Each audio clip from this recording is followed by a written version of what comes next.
Welcome. This will be my video on the 2025 version of The Hand That Rocks the Cradle. I'm going to start with a spoiler-free review, not spoiling either of the movies in that, and then I'm going to get into what I call the thoughts section, where I discuss, in spoilers, this movie, and I'm thinking I'm probably also going to spoil the original, the 1992 version, because I'm definitely going to there's some interesting comparisons to make. I'll think it over while I do the review itself, and by the time I start on any spoilers, I'll let you know if I'm just consistently spoiling both movies or not. Now, I loved a lot about this. I haven't decided yet. I'll try by the end of the spoiler review to see if the if I feel quite as strongly about it as the original, which yeah, that one's a guilty pleasure of mine. I'm willing to acknowledge it's problematic, but it is an 8 out of 10 for me. And yes, this movie is rated R, and so will this video be. So I think I'm gonna start with, yeah, so basically the psychological accuracy and authenticity, a lot of the way, are really strong. There are some things where they it's not a documentary, Mom. It's not supposed to be 100% that, but it does feel like it is basically set in the real world, and I do think that works rather well for it. And it has a quite good level of detail, and the tone is a bit more consistently serious compared to the original, which did at times get a little campy and melodramatic. I'm not saying there's zero of that here, but it's significantly less that than yeah. And I thought they made some really smart choices here as far as, this is not a shot-for-shot remake. It is essentially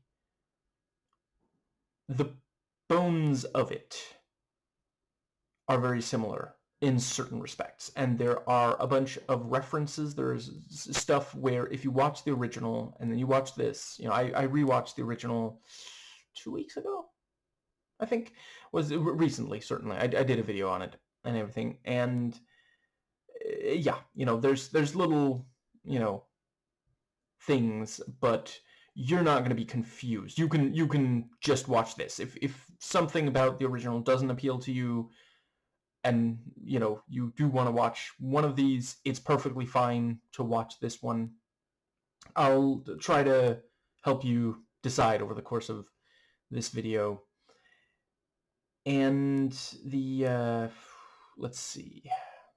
Yeah, other than that, there are some significant differences to the point where I did not feel like I knew where this was going, and I quite appreciated that. And yeah, it very much it touches on a number of the same anxieties and, some related ones, and updates to more contemporary,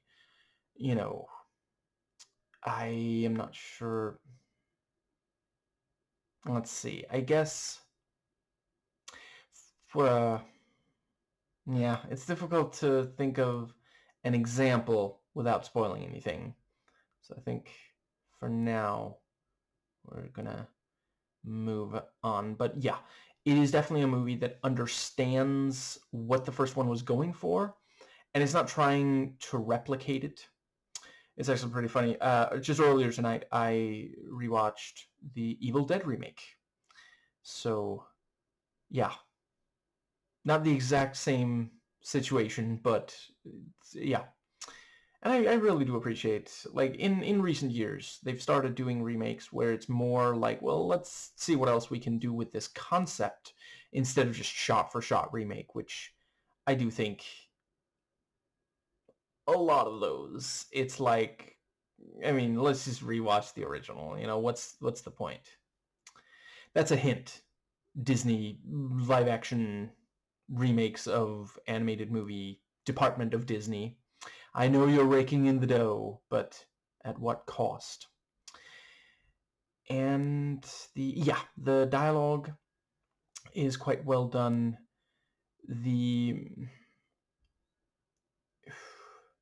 a good balance between exposition, because there is a decent amount of ground to cover. The movie's like 100 minutes without end credits. And if I just like read a summary of all the stuff that's in here, I would not have guessed. I would have thought 20 or 30 minutes longer than that. And at the same time, balance between exposition and also like somewhat feeling like how people talk, and just not feeling like it's purely written to convey information. It's also, there's drama there in the writing and performances. So the direction is very self-assured, and there's some things here where you can very much see, among other things, like, what's the word? Like, tastes have somewhat changed since the 1990s. And I'm not saying that as like, everything was terrible back then. No, I'm a child of the 90s. I love a lot of stuff from the 90s. And I think that does... Yeah. The cinematography and editing are quite effective. There were times where they would do these little subtle things that, quite the impact from them. And I really appreciated they didn't try to make it flashy. Like, neither of these are really like trying, they're not try hard. And let's see. I think, there are certain shots that are just downright inspired, which I absolutely cannot give away. And I think, the editing, they did a really solid job on just trimming this. I don't know if it was, by the time they were in the editing room or at the script stage, but there's no fat on this, same as with the original. I would say this one is probably at least a little bit better at not flying too fast past some things that should be given more time, but there is still at least one thing that, the production value is great. It is, again, this, there's at least one character here who has a decent amount of money, and, it's one of those things, if you don't have a lot of money while you're making a movie, then don't try to, accomplish something that is going to cost a lot of money. I'm not 100% sure what the budget was here, but they didn't try to do something that they just couldn't make look convincing. The set design, locations, costumes, and makeup are all absolutely on point. You really get a sense of who the different characters are. You see someone's bedroom, for example, and it conveys information. And the music is really, really great. There's at least one piece of music that conveys something very strongly that I'll discuss it in the spoiler section because it's definitely too good to... I just wanted you to know there's something really, really great there. But if I go into detail about it, it's going to give something pretty significant away. I'm really glad I did not know it before watching. And there's at least one needle drop that works rather well. The sound design is... yeah, there's a couple of things here. The sound they make, yeesh. And the, yeah, the characters here, I thought they did a really great job on... So in the original, some of the characters are essentially archetypes. They're there for the viewer to either identify with or be like, yeah, I know that kind of person. And they're not necessarily that, like, detailed. And here, it feels like that was something where they, you know, they watched the original and they were like, okay, what could we improve upon? And I'm not saying it's, excuse me, completely across the board, but I definitely did appreciate certain characters here having more depth to them. And I think that does pretty well cover... yeah, the acting is really, really good. You know, I was not exactly surprised by Mary Elizabeth Winstead because, like, I gotta see her more. Yeah, I almost feel bad mentioning, but if... yeah. Okay. Other than this, Birds of Prey, the Star Wars that she's in, I guess I don't want to give away exactly what that is. Wow, is that really it? I think everything else is just that I've heard of, but she's really, really great in those as well, you know, so yeah, I've long been... oh, right. Okay, yeah. Maybe you can figure out why I didn't remember this one. The 2010's The Thing. And that's not because of her. It's because that movie overall is just not that good.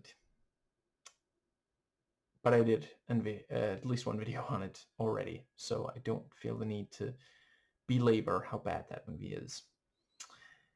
And what a disappointment it is after the 1982 one was so good.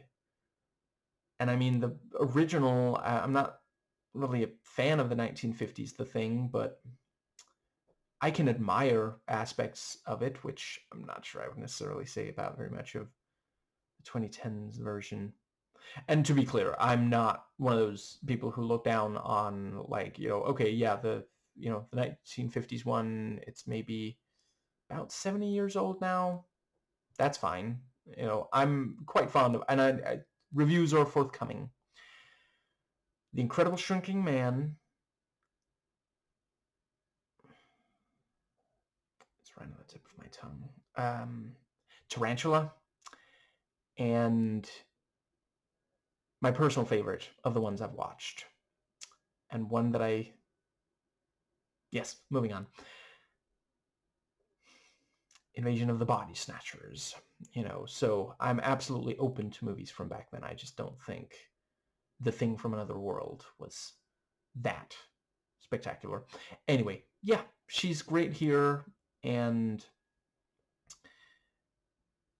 I think she was pretty much the only one that I knew from anything else, and everybody else does really well as well. I've said before, you know, we are in a golden age of child acting and teen acting and such.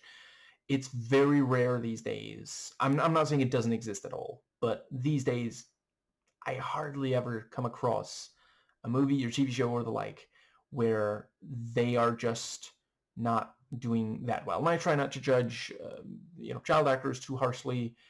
It's, you know, they're being put in front of the camera. You know, there should be adults saying, okay, I don't think this performance is really working. But but yeah, for sure, it's a yeah. The this movie's Emma is really very convincing, and she's asked to do emotions that are not necessarily the easiest. And the character of Polly is also very well acted. I'd like to see her in more. I'd be open to anyone in the cast seeing more of their work, but yeah, she was one of the most impressive, and she really needs to be. It's the character requires it. The actor who plays Miguel, I guess I should say right now, my wrists are really sore right now. That's why I'm not looking up anybody's names. I mean, no disrespect to the actors, but the actor who plays Miguel also does quite well. And yeah, you know, the family unit are more interesting in this one compared to the original. And let's see, I think that does pretty much cover the acting. So the pacing is quite good. It is noteworthy if you watch the original and you're hoping for, you know, something that is very similar. This one doesn't go quite as big. It's more of a slow burn compared. And you know, it's one of those things where, like, I do really love that aspect of the original. I'm willing to acknowledge, you know, the subject matter, a slow burn makes a lot of sense. You know, that is something I'm willing to criticize about 90s movies. Like, yeah, a lot of the movies made back then that were supposed to be like dramatic, sometimes they would go for drama when it didn't really make sense. And it's like, okay, this is just the way movies are being made right now, rather than this is informed by what's happening in this film, you know. And that was a change I thought worked. Though I appreciate, you know, absolutely, if you were expecting that, you'd be disappointed. I think that's part of what's, you know, with this movie. I think if you have realistic expectations, and I'm not saying it's your own fault if you didn't, you're more likely to like it. I'm not saying it's perfect or something. The effects work is very strong. There's not a huge amount of it, but it's also not a spoiler to say, because one of the first ones happens very, very early, and you'll see what I mean about it being, yeah. And yeah, it is genuinely, you know, it's again a psychological thriller. And yeah, like, it gets under your skin. You know, you find yourself just disturbed and really, really uncomfortable in a way that, yeah. There was one time where I was like, I'm not sure the movie realized how uncomfortable this part would be. But outside of that, it felt purposeful. And I don't personally think very much of it is gratuitous. There's at least one thing. We'll discuss it in detail in the spoiler section, but other than that, it tended to, like, because there's stuff here that easily could have been, like, just going way too far. And they do tend to push it right up against the edge and then not quite cross the line into just being distasteful, you know. And I thought it used its R rating well. The various things that explain that are carefully considered for impact and not just there because it's like, well, we have an R rating, we can, there's not that much in the way of limitations. And yeah, honestly, I think overall, I guess they are about...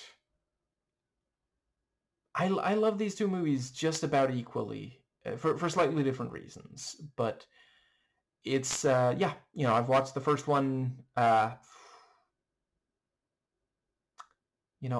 remembered it, 2 weeks ago. I remembered it when I said it. Right now, I don't remember. Maybe dozens of times. I had it on VHS tape for a while. So, and that was back when I would watch movies like a ridiculous amount. Which in part was also because I did not have as many movies to choose from as I do now. But yeah, I could see myself rewatching this even a bunch of times and show it and recommend it to people. Yeah, I rate this 8 explorations of very particular anxieties explored out of 10. And I think that is going to cover it for the... let's see. No, yeah. That's it for the review itself. So we're going to get into the... is it doing it? I can't tell if it's doing it or not. It was not doing it. There we go. The thoughts section. So from here on out, I am spoiling everything in this movie. And honestly, I think...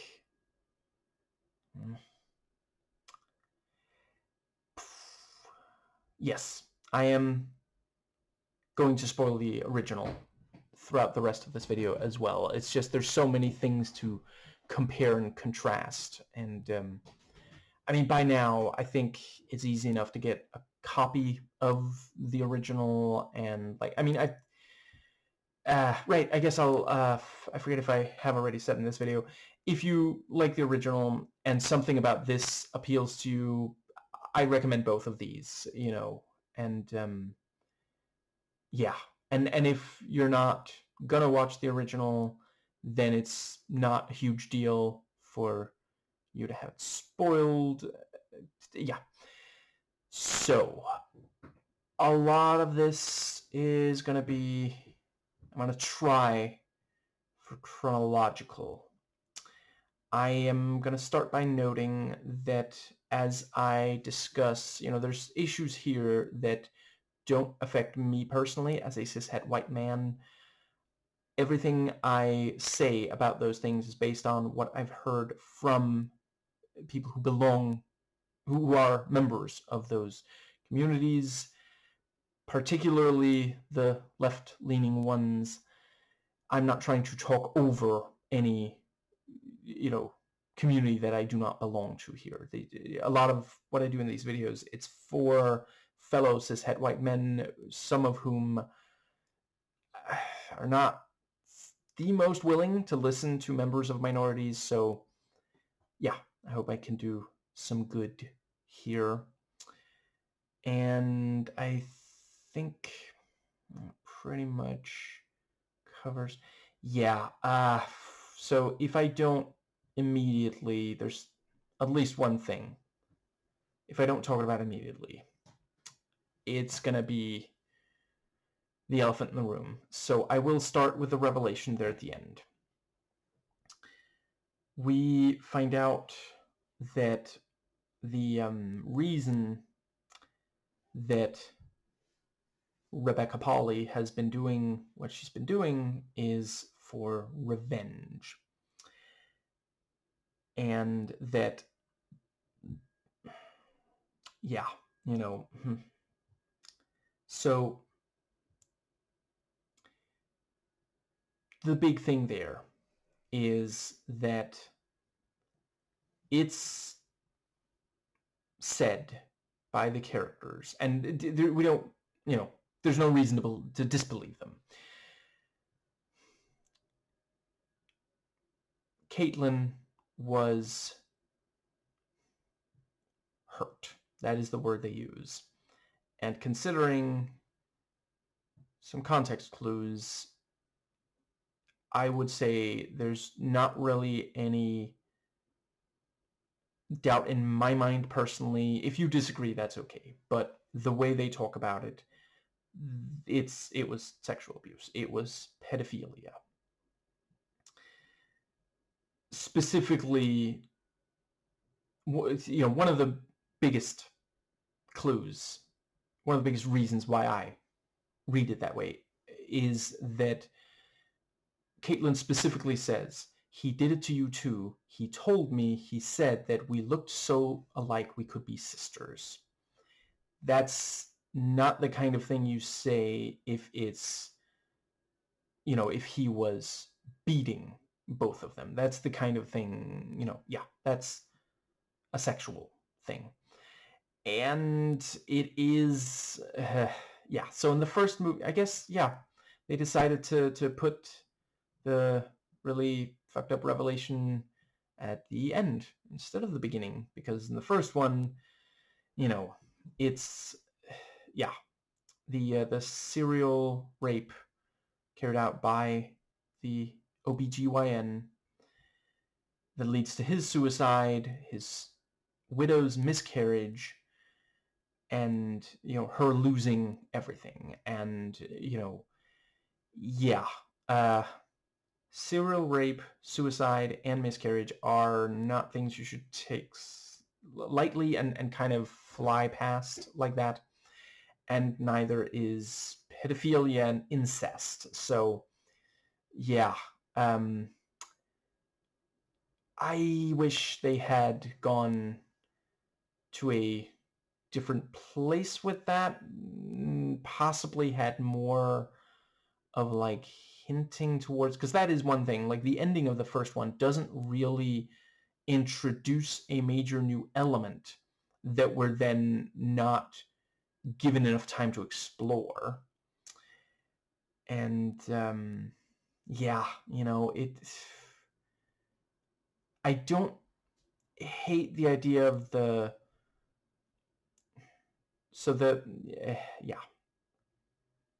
I think the theme of,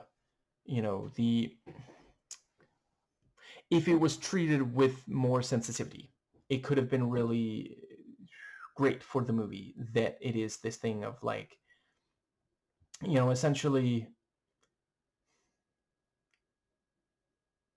Caitlin did something that hurt someone else, and she says she's carried the weight of that all these years, and it's the kind of thing, you have to be careful with how you motivate your villain or antagonist character, because like, you really don't want to demonize foster kids. I mean, right now families are being separated, and before you say, oh, but the movie was made before Trump was reelected, there was family separation before as well. He's a really big fan of it. Boy, does he love to hurt people. Like, holy shit. You'd think nobody ever loved him in his life, which I don't know, I wouldn't rule out. But which, to be clear, I'm not saying that everyone who has not received love is, evil is a choice. That choice is made easier the more money and power you have, which means for people like Donald Trump, Elon Musk, other tech billionaires than Elon Musk, it's extremely easy, and yet they eagerly jump in with both feet and hurt oh so many people. But and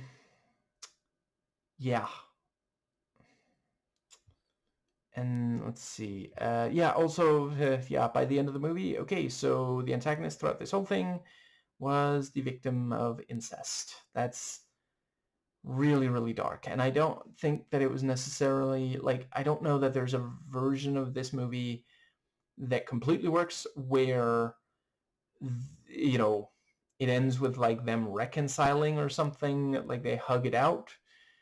You know, that's great when that happens in the real world. There's some movies and shows where it can work, but this movie, not really. Yeah, I don't know. I think it would probably have been good if they changed around something. And I do think that it works really well that it is, you know, that Caitlin did something that hurt someone else in her past. I do think, you know, the original, it's a little bit like the fact that essentially the thing that the what was her name again? I don't think it was Caitlin, was it? But the mother, Annabelle Ciora, I think is the actress's name. Yeah, for some reason I just cannot. Claire, that's it.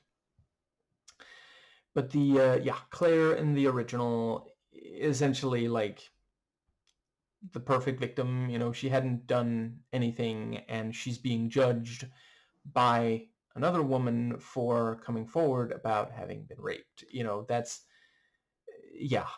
So the I do think it is compelling to have this very different take. And I really love that she actually, you know, she goes from passive language, you know, at first she says, "What happened to you?" And then she stops herself and says, "What I did." You know, sure would be nice to see more of that in mainstream media reporting on the genocide the IDF are carrying out in Gaza of Palestinians. But the, yeah, ultimately, I'm not sure that it completely works. Yeah, I think, honestly, if I were to change this, I think it should be that it's more so I want to make it absolutely clear. What I'm about to say, I'm not saying that's what the movie is. I'm well aware that the movie is very much saying, you know, yeah, I mean, essentially, Stewart lays it out really well. You know, it's understandable that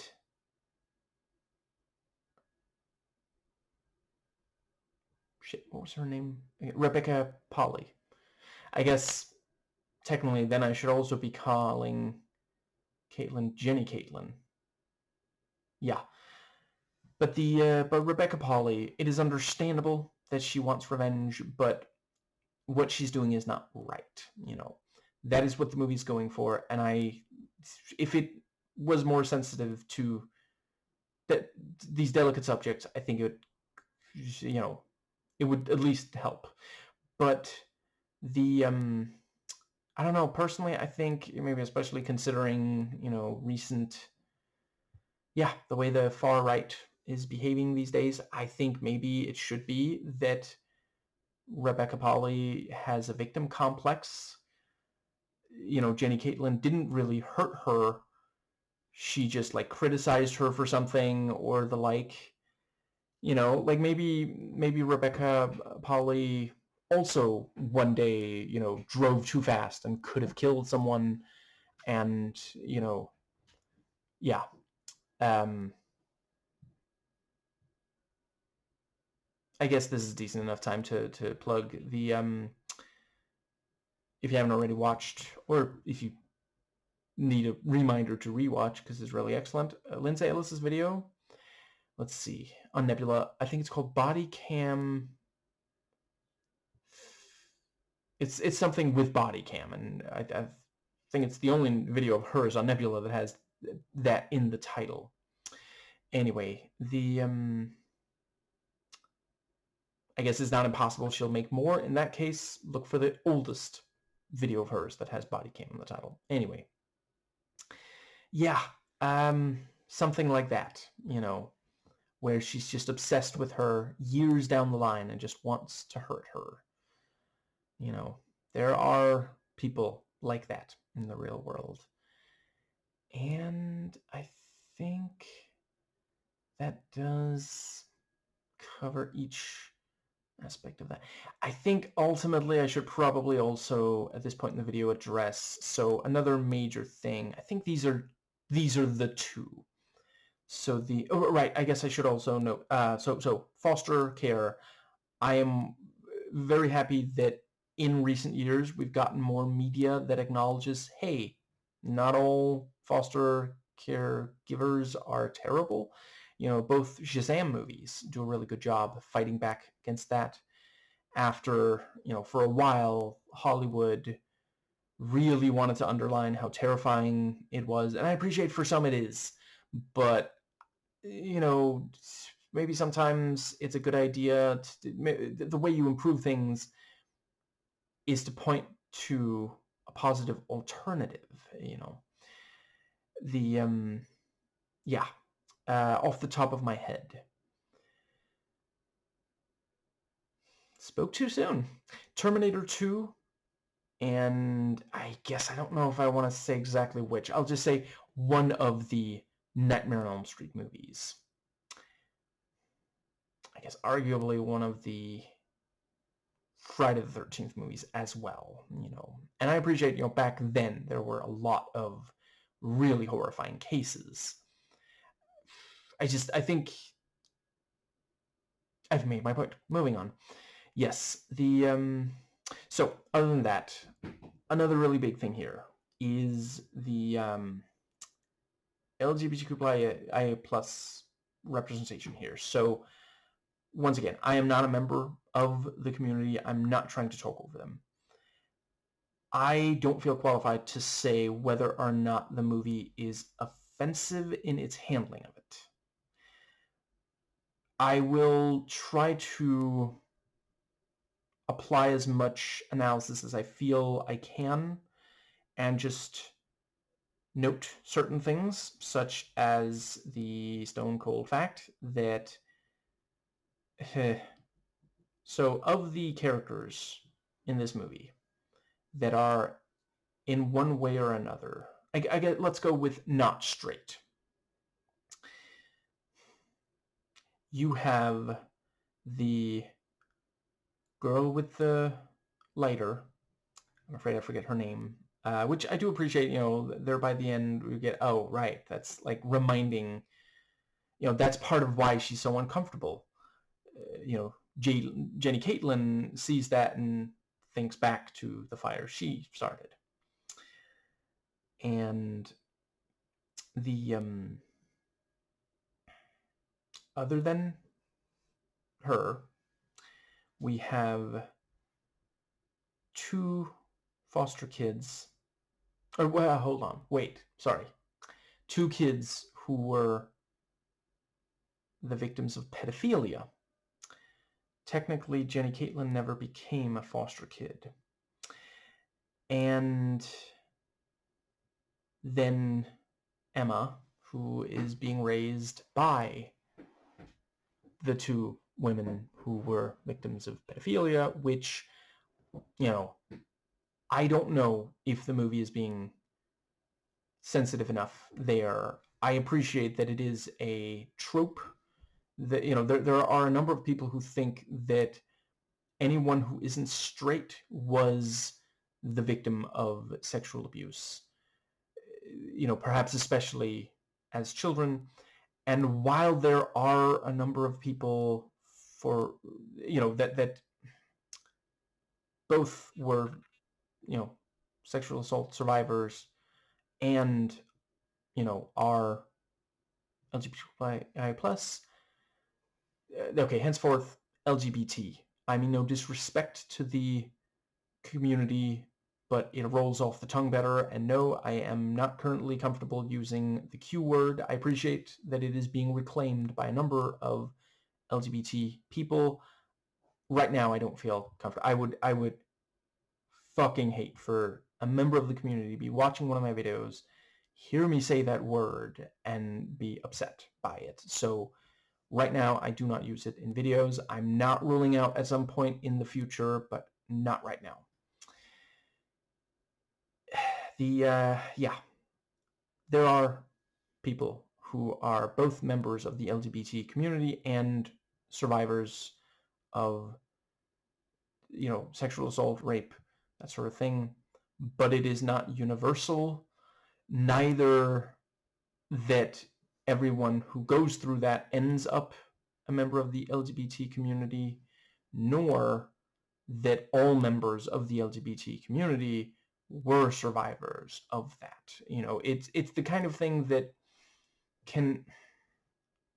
There are some people who hear, who they see some correlation, they take it to mean causation, and they think of LGBT individuals as either victims who just need, which, to be clear, victims of that, yes, but not, there's countless people who are members of the LGBT community who are not at all interested in leaving the community.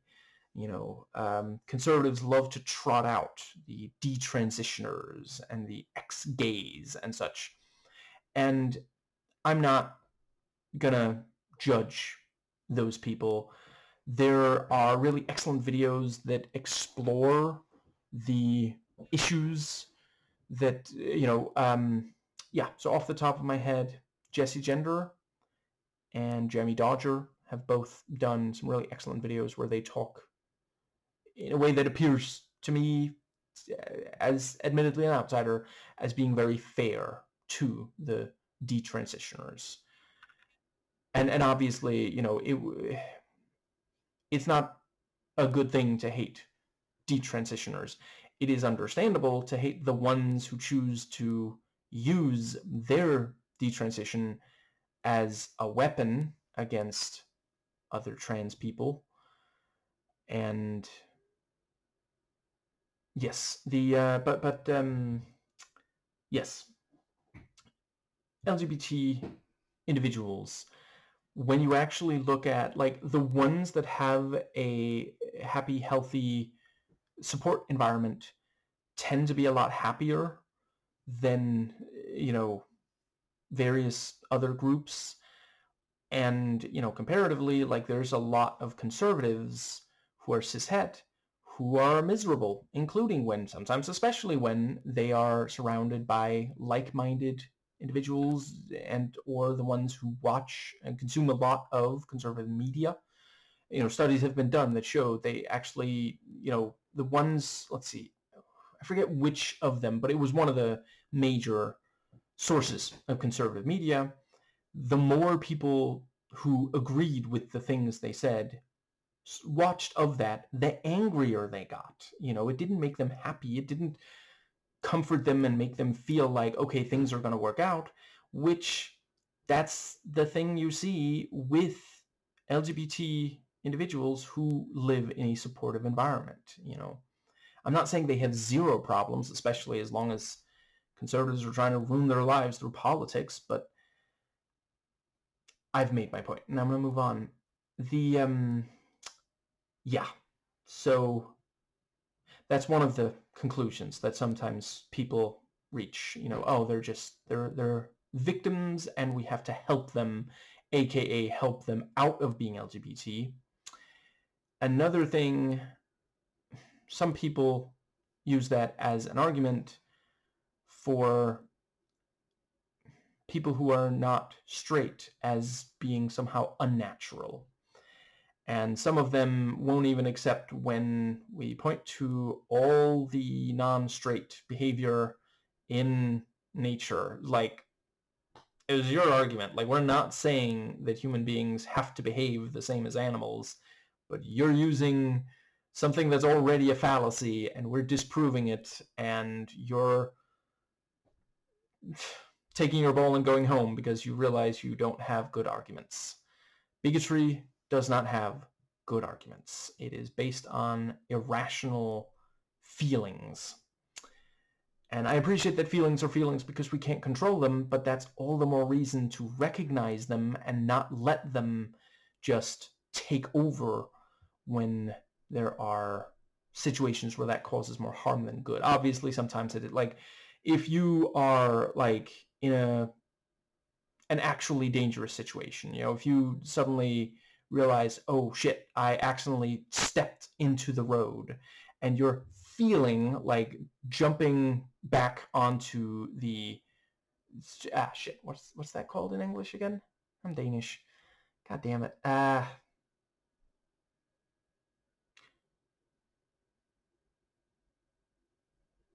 It's not called a crosswalk because that's still the road. The part where the pedestrians walk safely. Anyway, yeah, that's a good feeling, but bigotry is not that. But yeah, so those are just the pure facts. So some analysis.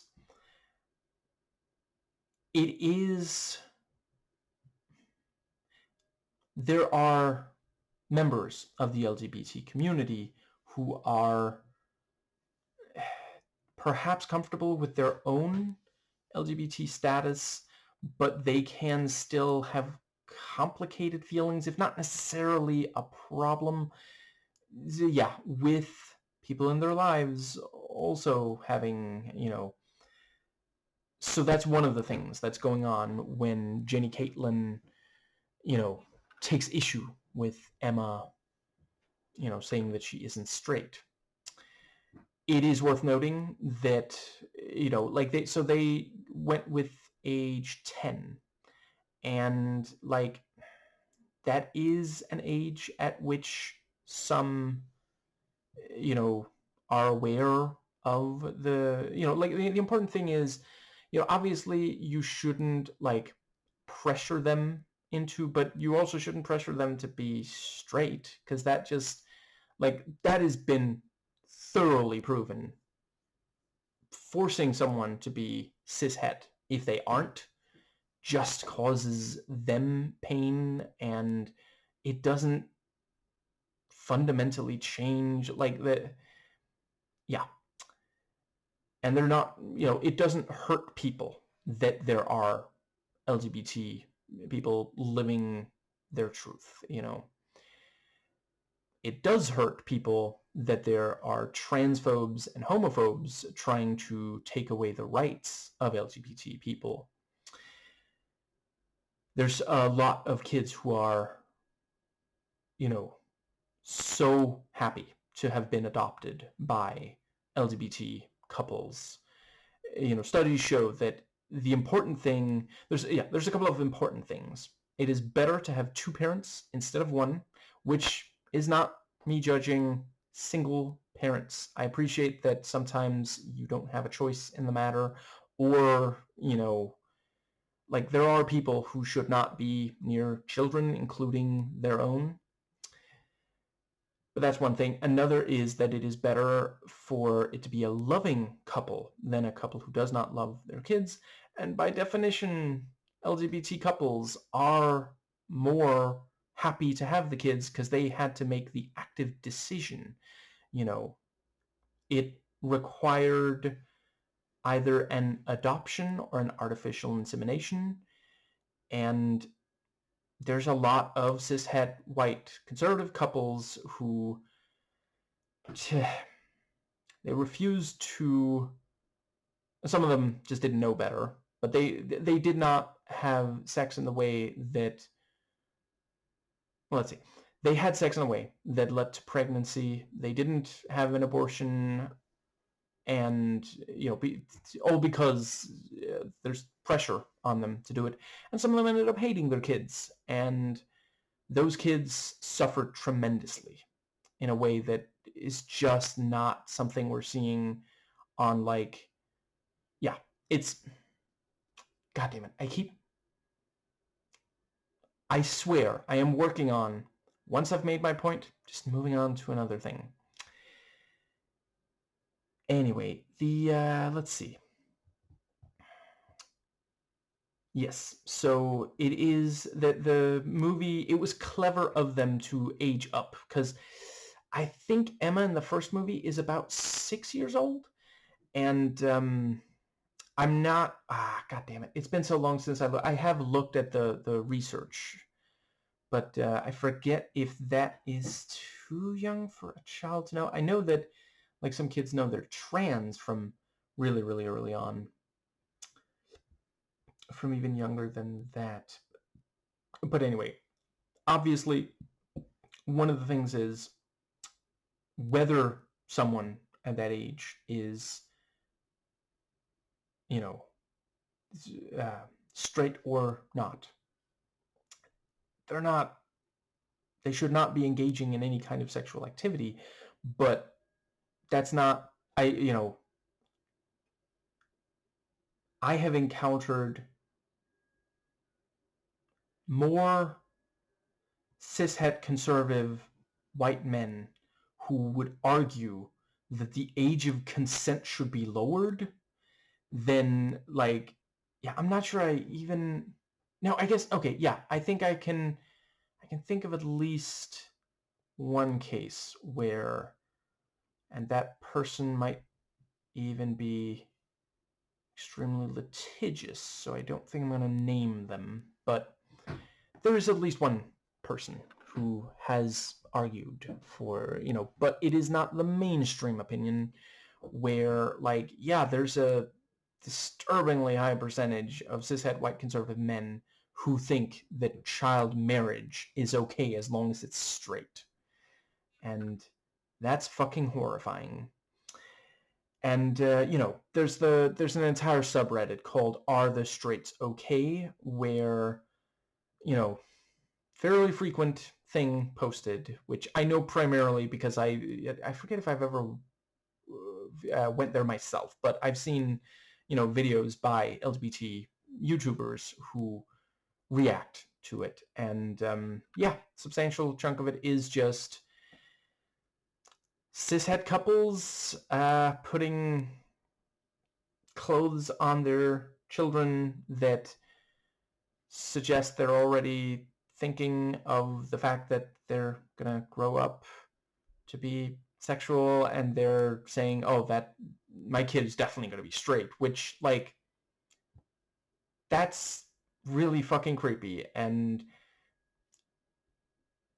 way less common in LGBT circles, And before you bring up, oh, some gay, people say, oh, it was great, that love story where, there was an age difference and maybe even one of them was underage. Well, there's a lot. I'm not saying that never happens, but there's also a bunch where it's straight people. And listen, I remember the 90s. There were a bunch of people who acted like, no, it's okay as long as it's straight.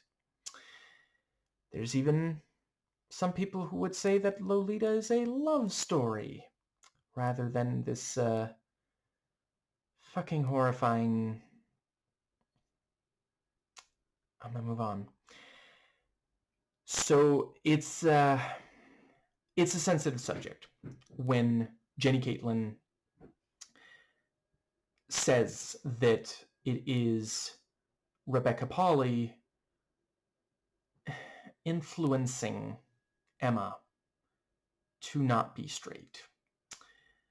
And while it is not inherently wrong to bring that subject up, I can understand if some would say that it is not sufficiently careful in how it depicts it, because I could definitely see some people watch this movie and think that it is, I mean, I don't know, maybe this was made in part to try to appease Trump. I mean, I can't completely rule it out. There are definitely aspects where it feels progressive, but yeah. So the let's see. Yes, the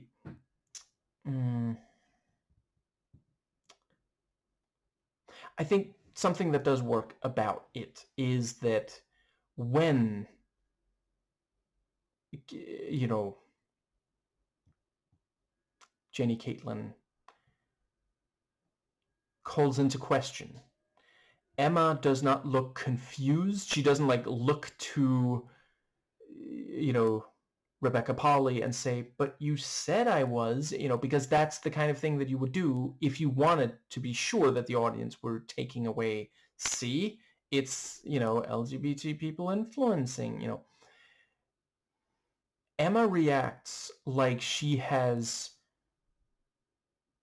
shared the truth about herself and her mom is rejecting her. You know, it very much has the vibe of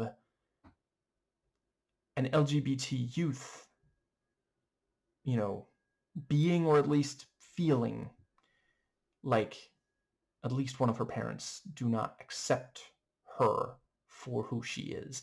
And that's a really important thing. And that's where I really don't, it doesn't read to me like they're trying to, with everything in this movie, appeal to the far right, because that is not how they would have had that scene go. I think that might...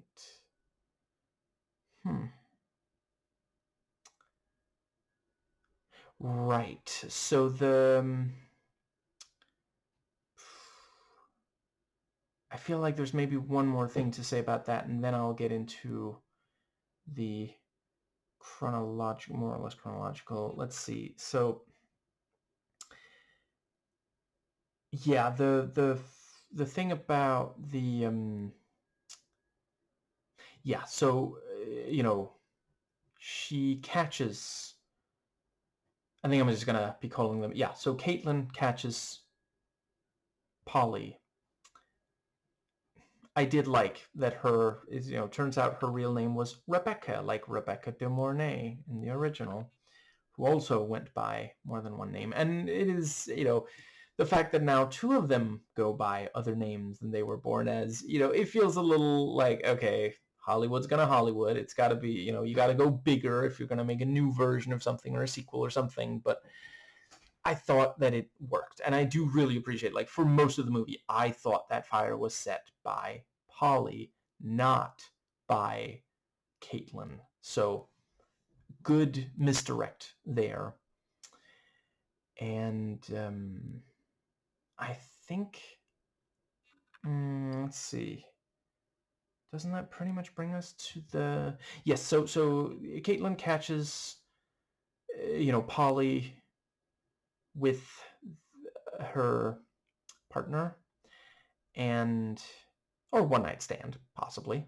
No shame in that. There should be no shame in that. And, you know, very specifically we see that Polly sees that Caitlin is standing there watching and doesn't seem surprised, and in fact makes eye contact. And after that, Caitlin accuses Polly of turning her kid gay. And that, I do also think, you know, because that's one of those things. So there's a couple of things there. I think it is fair, not because of the gay thing, but because it is sex. It wouldn't be okay if it was straight sex either. The fact that, you know, Polly doesn't take care to, I mean, you have like a bed with, you know, what's that called in English again? Duvet? You know, covers. You know, you don't have to be quite so.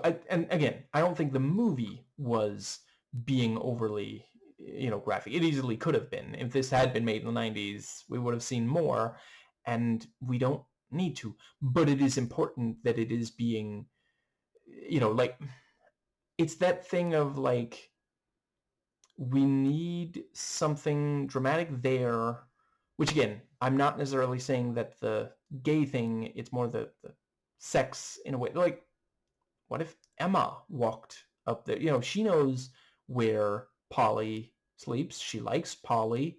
What if she walked up there? So that's, yeah, that helps motivate and that was what Polly wanted Caitlin to see, so that it would upset her for the, it's entirely possible that at this point Emma and Polly have already had a conversation wherein Emma said that, yeah, she wants to be with the wife when they watch stuff with a husband and wife, and the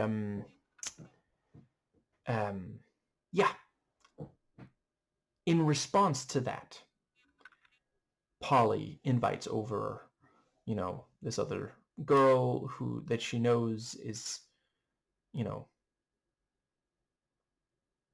DTF, and which again, 100%, there's no shame in, like the, yeah, and it's not exclusively a LGBT thing. I think a lot of the cishet men who are constantly screaming about how much the LGBT community are like constantly having casual sex, they're jealous. Not of the gay thing. If you haven't already watched, Kaylin Conrad did a fantastic video talking about the misinformation about, the idea that every that all homophobes are secretly gay. I think that actually was what I think part of the title is. Homophobes are secretly gay, or are homophobes secretly gay, something along those lines. And yeah, it is absolutely not the case that all homophobes are secretly gay, but a lot of cishet men are very jealous of the fact that a number of LGBT individuals, of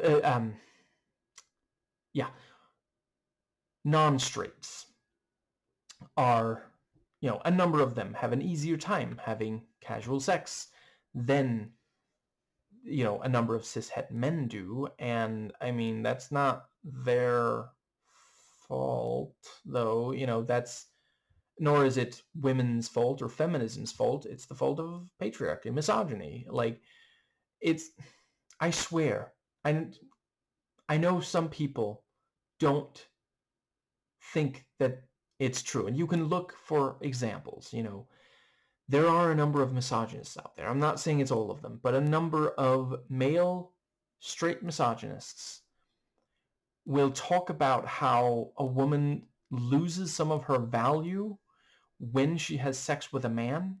And that same misogynist will also complain that women are not sufficiently willing to have sex with a man, and all they care about is marriage. Well, if you don't think that a woman who isn't a virgin on her wedding night should be able to get married, and you do think that a woman shouldn't be able to have, any kind of stable life if she's not married, why would you expect women to have sex before their wedding night? Like, and they say that women are the irrational ones, the ones that can't logically reason their way through problems, as they scream in a woman's face after she asks for a simple favor or slams her into a wall. And I'm getting off topic, and I'm gonna go back to, so yes, the yeah, it's I think what the movie might be trying to do with the confrontation there at the table about, Emma, not being straight.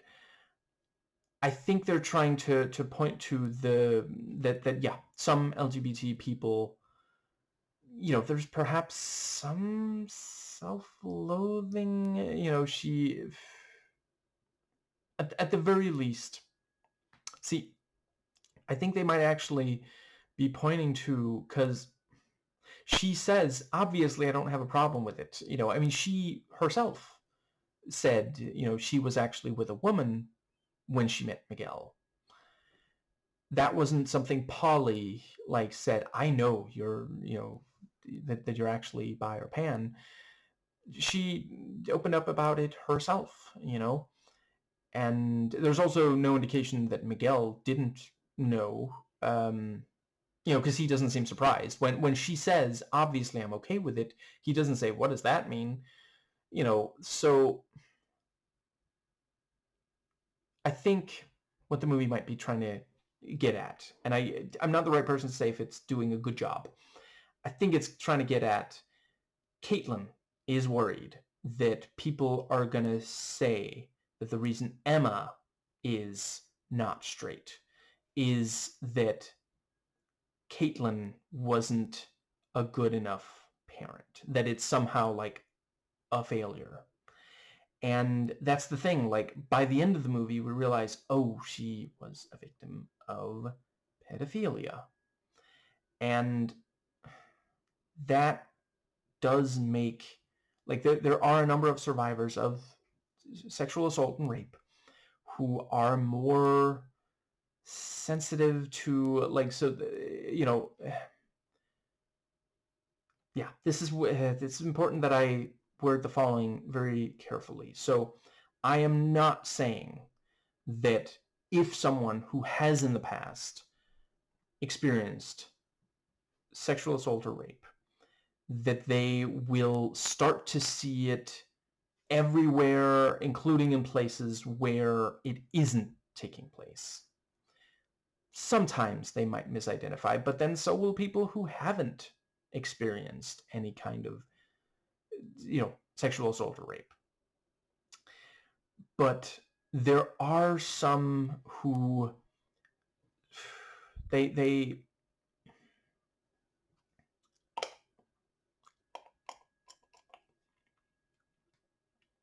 excuse me, they struggle to, they might sometimes misread things, and yeah, I think that's what the movie is trying to get at there. And I don't, actually I think that might be as much as I feel comfortable going into there. But but yes, I do appreciate, so the fact that she walked in on the two women having sex, yeah, it within walking distance of Emma's bedroom, yeah, that can help explain why Caitlin thought that, maybe this is, maybe she is a bad influence because of, yeah, I think those are the various, let's see. I guess maybe also the AA thing. So yeah, I hope nobody watches this movie and thinks that people in AA are, inherently terrible. I think what they're trying to do here is say, sometimes people might take advantage of it, but that's not because at the end of the day, they're not bad. They believed, what Polly said, and that is kind of the thing they're supposed to do. They're not yeah. I think the idea is that she's taking advantage of people's trust, which she felt, she thinks is justified because she felt that was what it's Caitlin did. It's, when she was a kid, after the fire. So I think, but yeah, they are, the movie's careful to, because when Caitlin raises her voice, you have that guy saying, I'm afraid I have to ask you to leave. Like, it's not, you could easily have had, the woman there, you could have had her, like, say, when Caitlin says that, that she put her kids in danger, you could have had the other woman say, that's not my problem, or something like cold, but I mean, I think she's not sure if she believes that Caitlin, and that's the thing, like, sometimes when you have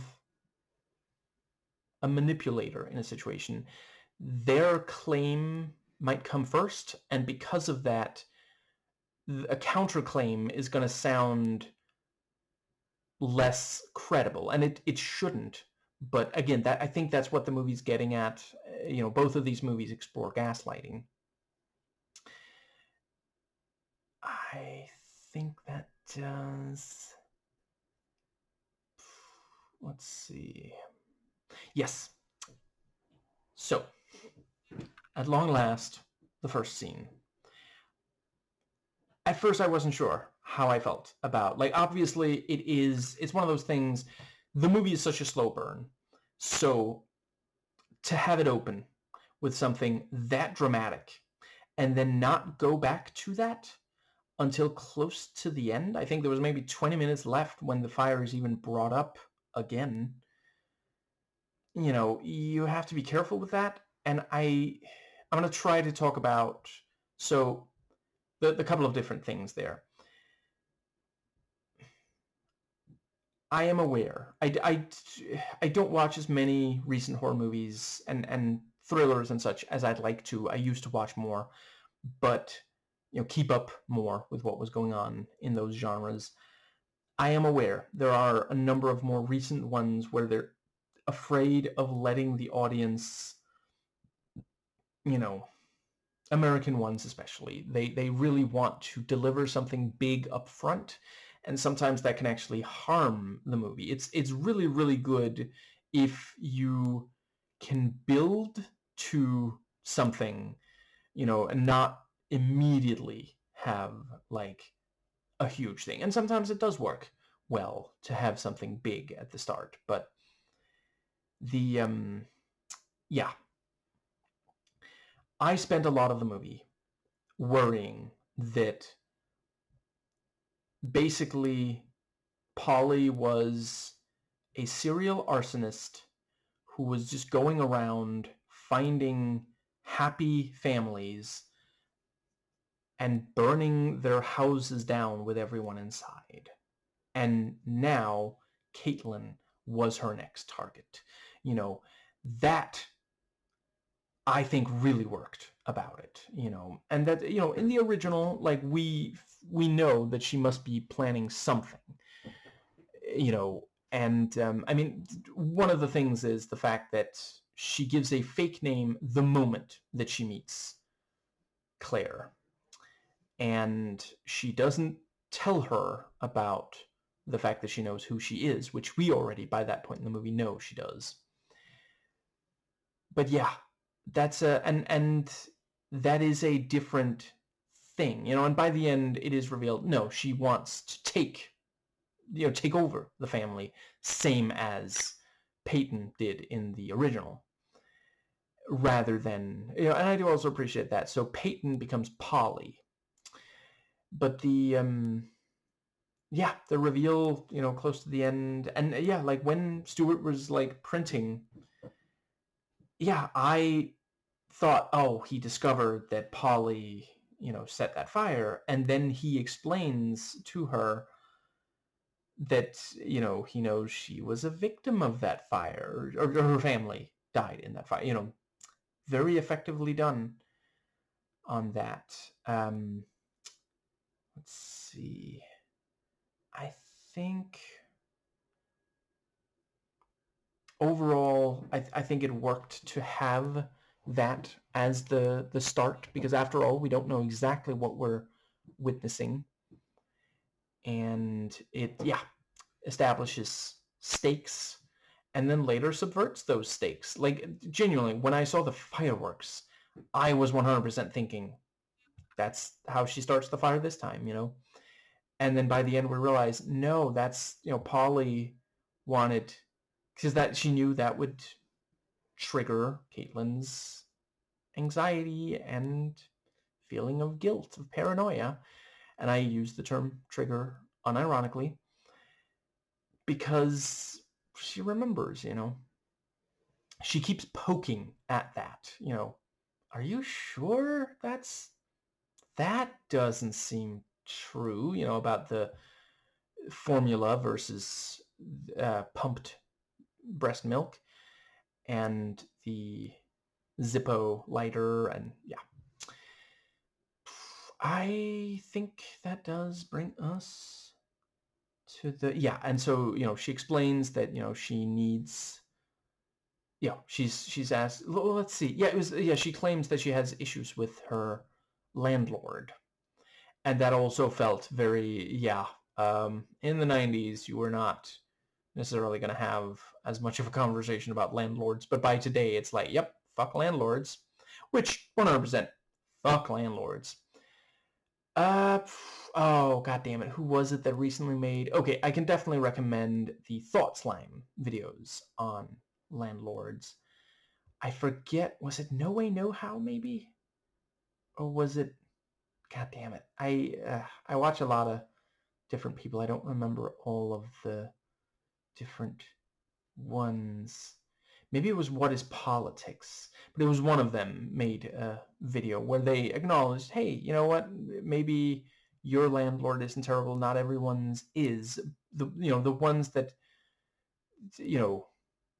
I'll just direct you to their video. Anyway,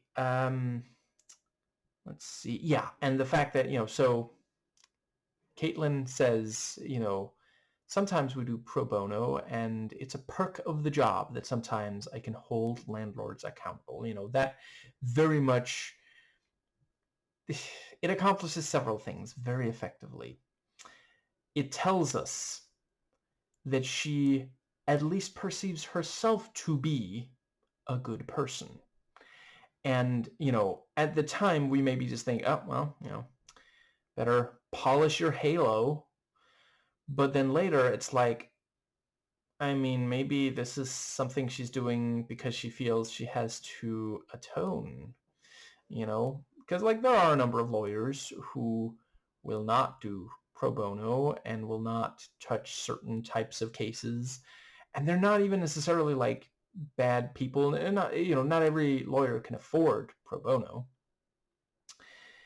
I think that does cover the bit, but yeah, and it also immediately, we're thinking about, so,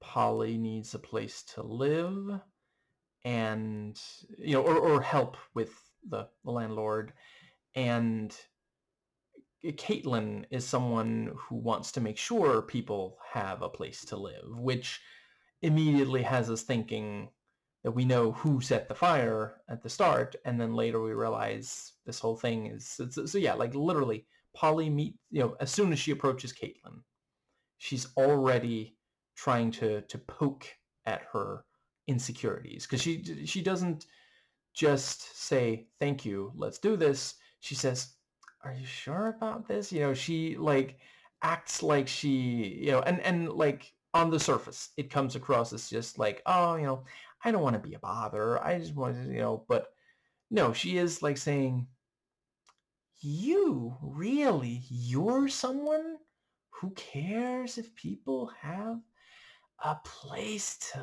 live? And I think that pretty much covers the, let's see. Yeah, and the pointed line. So what are you doing here? Which again, she then claims, oh, I mean, you're about to pop.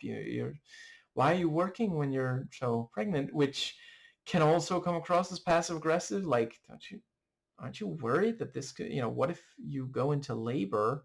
And she does not very long after.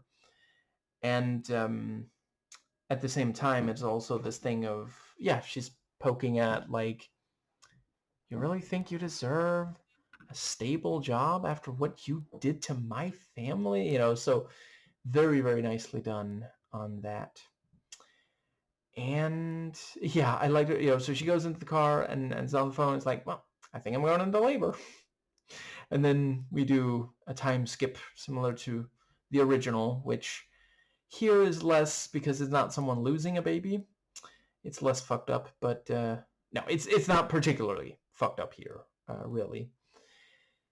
And I think that does get us to, yeah. So the yeah, instead of the nanny showing up when the mom forgets to give the coat to Emma, instead it's that the stroller rolls into the street and the car just hits it.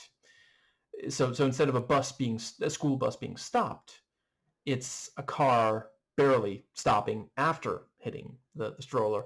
And that also immediately makes us think, what if her kid was in the stroller? I mean, I don't think it's an accident that it's specifically the fucking stroller. And I think that does bring us to, yeah, I do appreciate, so in the first movie, very specifically, like every time Claire talks to someone, they know each other by name, or very shortly after, maybe it's the first thing they do when they meet is introduce themselves and become, get on a first name basis. But in this one, it was like, what the fuck are you doing? What the fuck are you doing?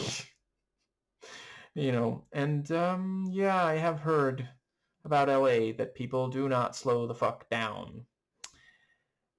And yeah, they talk about there should really be a stop sign here. Am I winking with the right eye? That was a good bit of, oh right, shit. I meant to say in the review, like the original, this also has really strong setup and payoff. And the, let's see.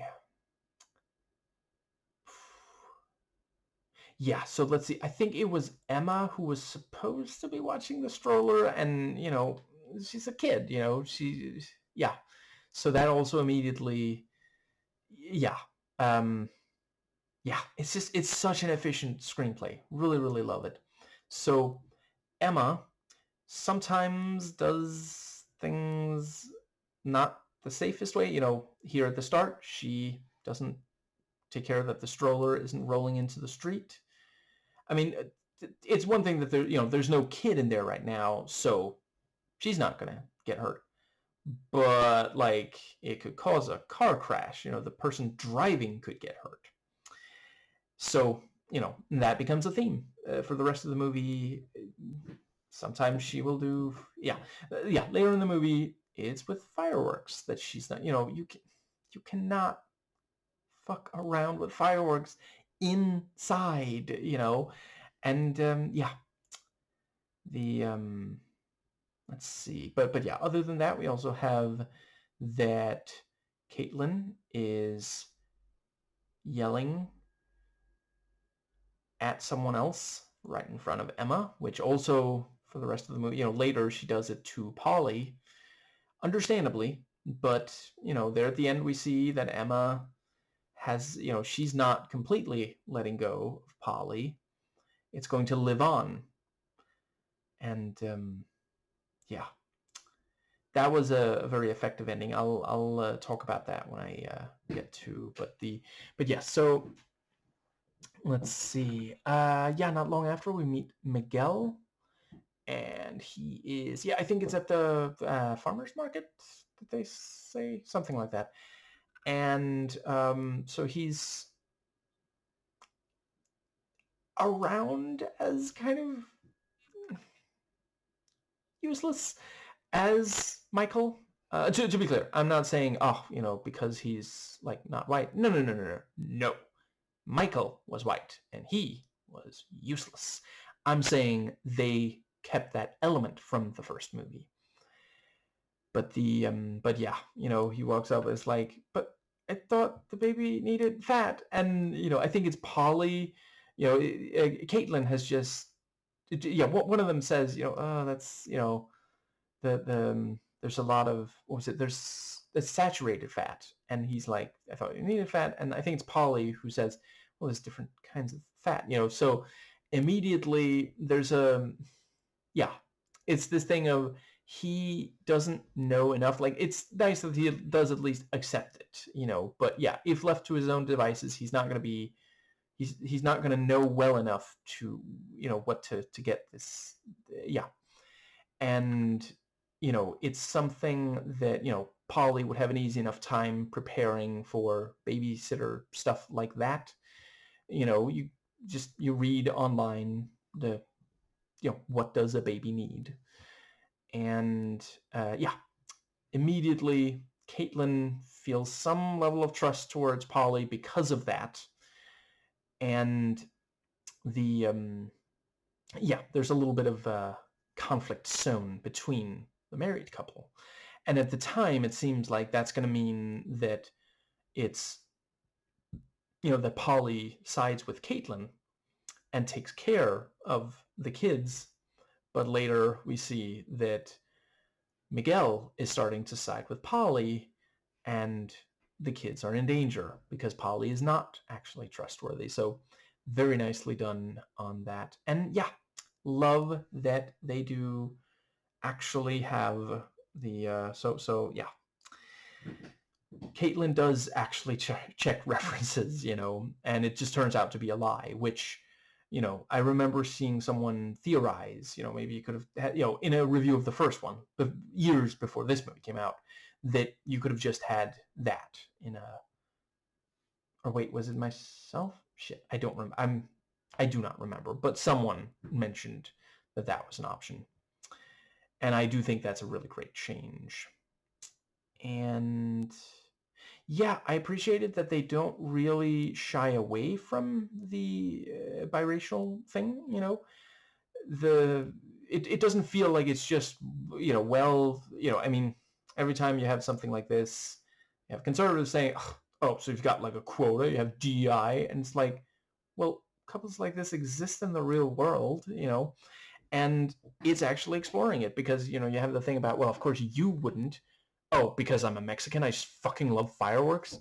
No, because you don't listen to me, and yeah, so he does feel, I'm not sure, I'm not the best person to say if she is doing microaggressions in the movie. I don't, I'm just not gonna, but clearly it is something on his mind. He doesn't ask, what do you mean by that? He assumes that it's, the race issue. And there is there are a number of,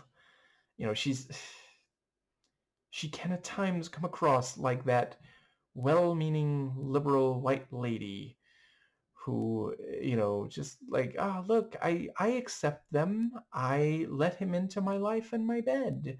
But then when push comes to shove, she does still see him as other, so yeah. And it's a good way to have some conflict there in a way that feels, like, essentially in the original, it felt a little bit more like, well, men just don't trust women, which there is sadly a lot of truth to.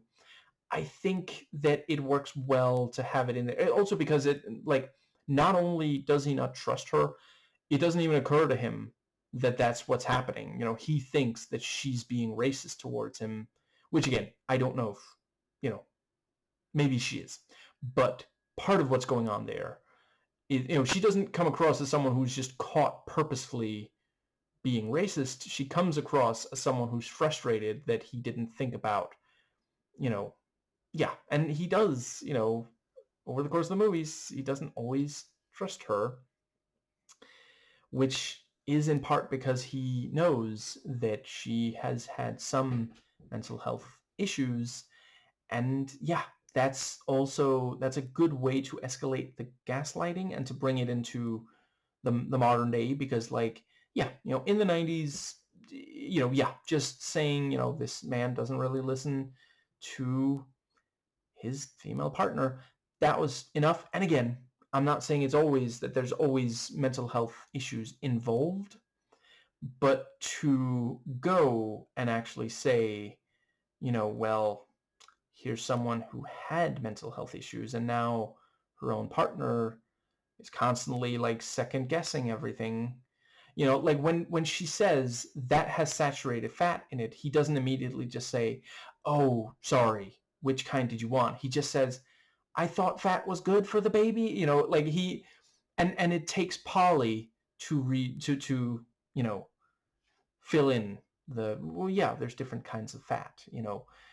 It's not enough that his own wife, the mother of the baby, is saying, that's not, yeah, and like, obviously,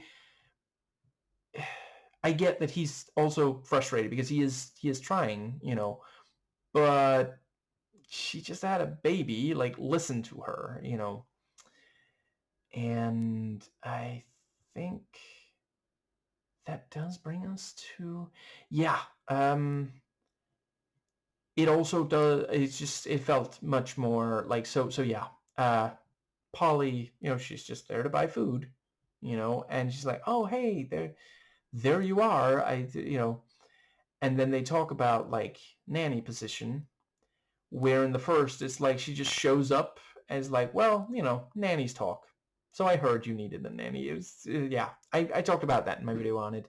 It feels a little contrived. And here it's much more organic and natural, and I really appreciated that. Because, like, yeah, okay, so there are two women going food shopping at the same place at the same time. That's not evidence of a fucking conspiracy. That's just something that happens. And yeah, let's see. And she already knew there was a baby because she saw her pregnant, earlier. So yeah, very nicely done on that. And it's the kind of thing, again, like, we saw the fire, which later she goes, I didn't start the fire, though it wasn't always burning. So we're thinking she's up to something, but, Caitlin doesn't. So she just thinks, oh, how nice, you remember the baby, which is also just like, yeah, there are a number of women who, if they meet someone who is pregnant and then they meet them later, it's like, so how's the baby? Just like, yeah, there doesn't have to be anything sinister there. And I do think this movie does a really solid job of having these little things where there is that double kind of, both movies explore that, women can sometimes really trust the women in their lives, and, that hypothetically someone could exploit that, but it felt more, yeah, again, belaboring the point. We're going to move on. I think that does cover the, so yeah, and the phone conversation, it was like the little bit of hesitation there,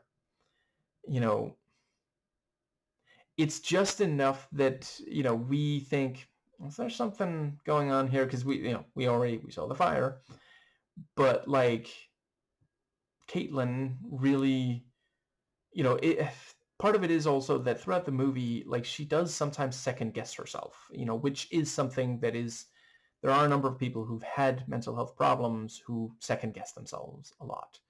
So, that's why she doesn't pick up on it. And, the AA person, sponsor maybe, she is not, the best liar. She's maybe not comfortable with lying, but she does want this to work out. She just wants Polly to get her foot in the door. She thinks that as soon as this, she thinks that it's, well, let's see, yeah, because she thought that Polly is fundamentally a good person, and she just needs a fucking chance. Why? Nobody will give her a chance, and that is true of people who struggle with addiction.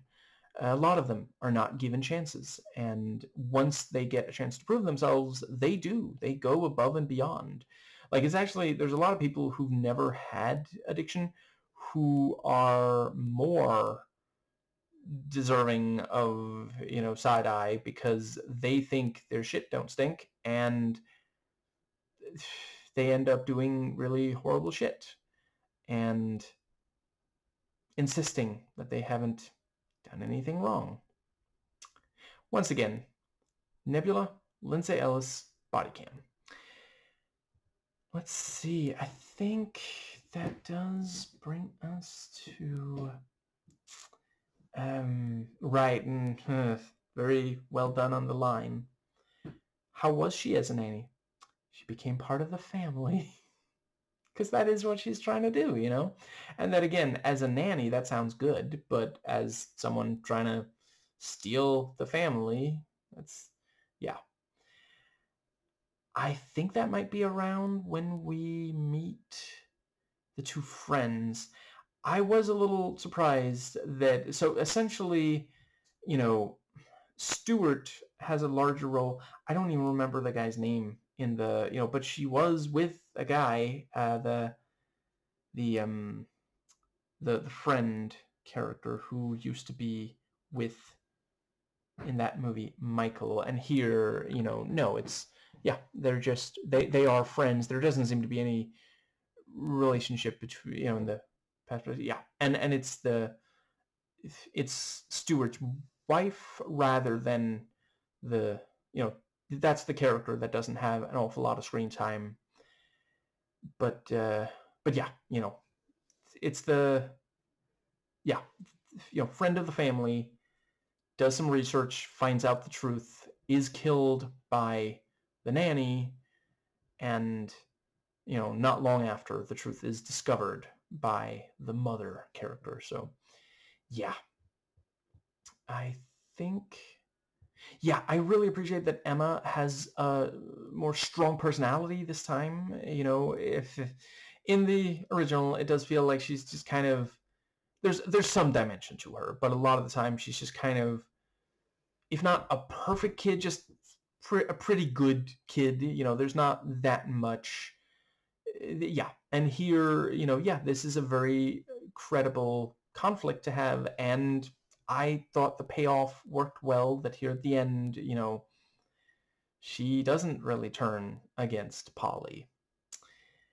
And let's see, that was one of the things that we were worried about while watching the original, and also some during this. And then, yeah, they changed that to have that different payoff, and absolutely fucking loved the needle drop at the end. I think it was called "I'll Be Your Mirror."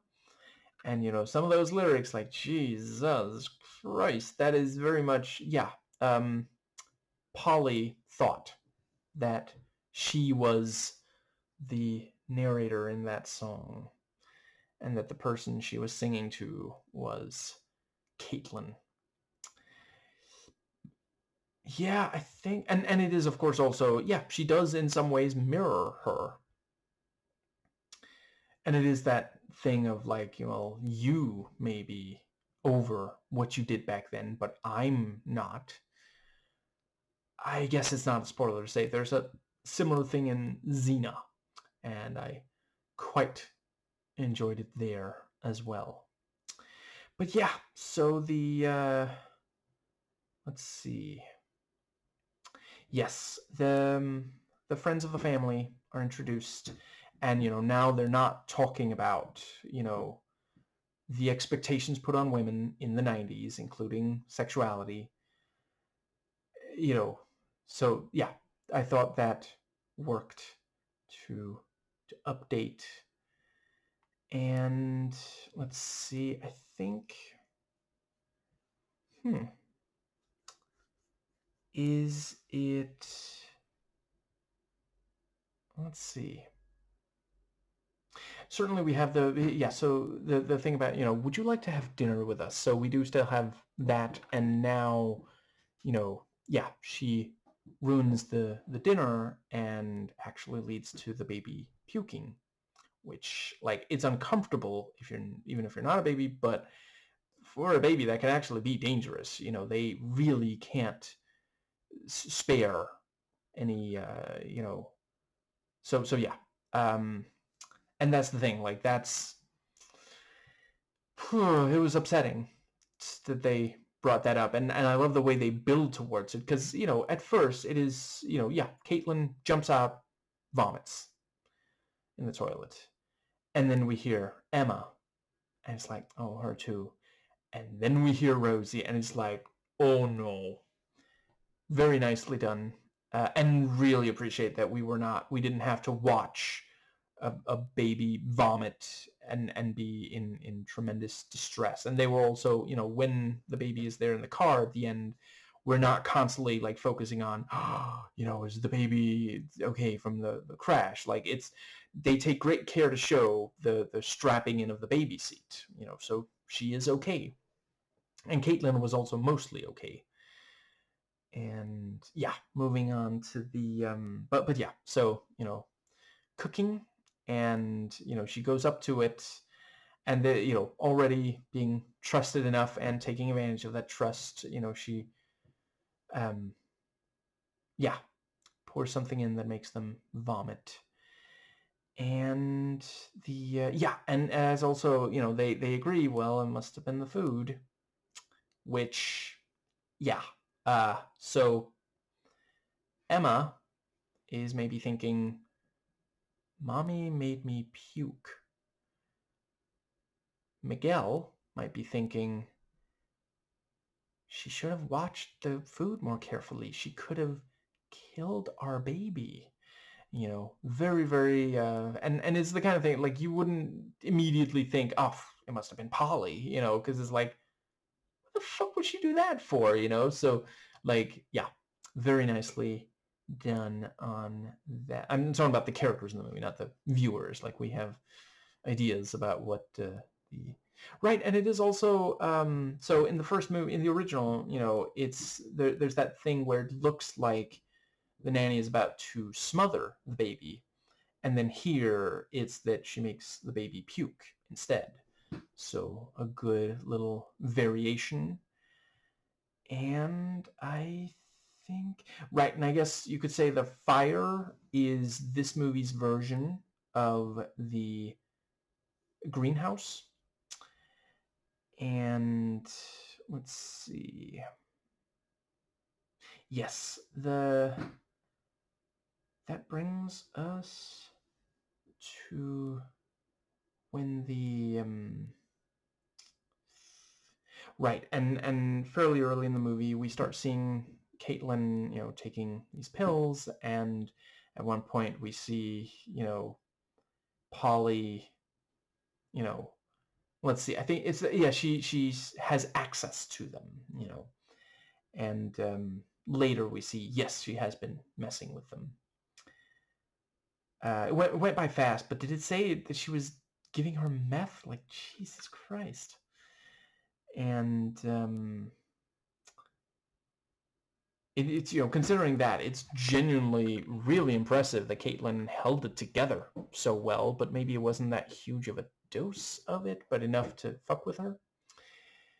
And yeah, instead of, so in the first movie, the nanny guesses that the husband was with the best friend, or the friend of the family before. And in this one, it's that, yeah, Polly guessed that Caitlin was with a woman before being with Miguel. And that's also an interesting, in the first, watching the first movie, you feel like, is the husband gonna fuck the babysitter? Which is, I probably said that in my video on that one as well, but yeah, that is something that someone fear, and sometimes it happens. Sometimes men do that, and it's really fucked up. And then in this, I was genuinely, and by the end, she is not able to seduce him. And then in this, I was wondering if they were gonna have, the nanny and the wife fuck. And yeah, it's an interesting, in both of these, there ends up not being cheating. Yeah, in this one they do actually. The married couple do end up having sex.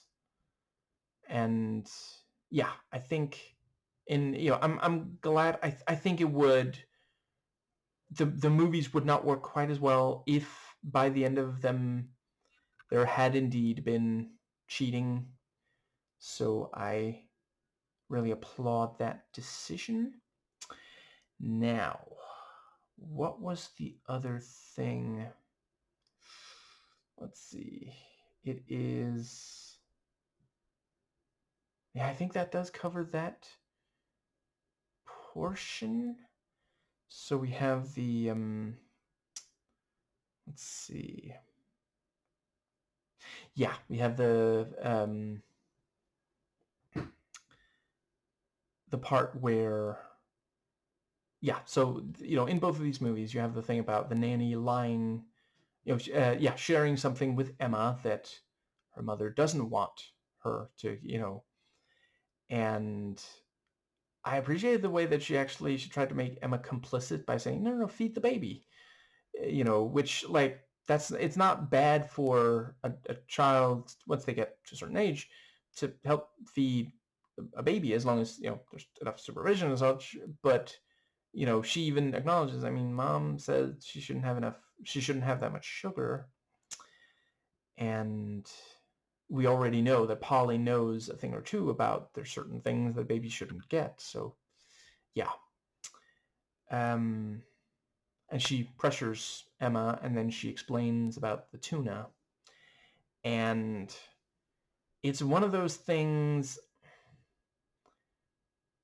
it's hard to know if it's the truth, because clearly she does sometimes lie. Like the very first time that she talks to Caitlin, she lies about her name.